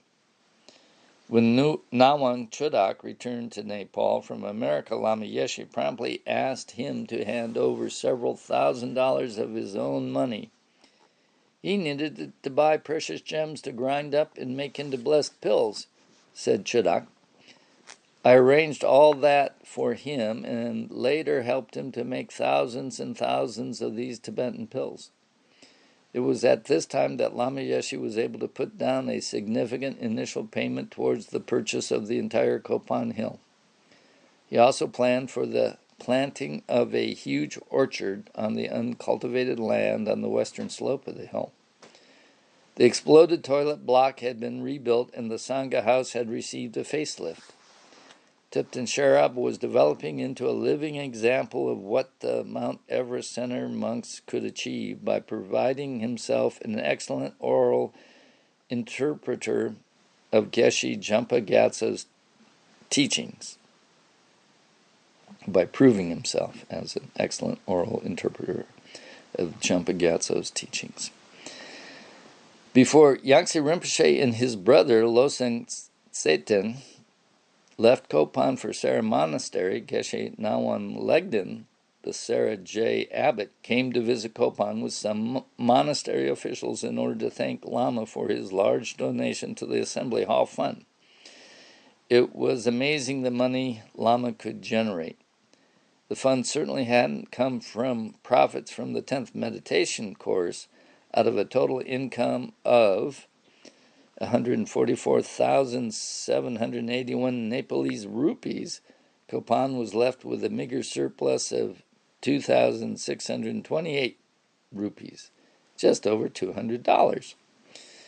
Lama Yeshe appointed Elizabeth Drucker to the position of disciplinarian of the IMI Sangha, and she earned instant popularity among her colleagues by postponing the start of morning pujas from 5 to 6. Her official role didn't last, however. She had been ordained for 3 years, and Lama wanted her to go back to France and then to help out in Ibiza. She didn't really want to leave the hill, but Lama filled her with confidence. Look at this flower. You were a seed once, and now you too are a flower, he told her.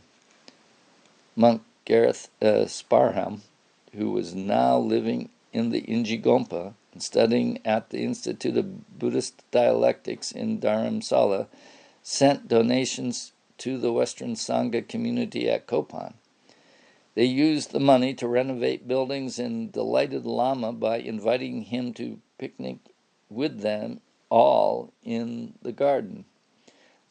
Despite Lama's encouragement, donations to his Western Sangha were still very rare. To round out the year, Christmas Eve at Kopan was celebrated with carols by candlelight, and on Christmas morning a Catholic priest gave a talk on the life of Christ during Kopan's traditional Christmas Chenrezig Puja.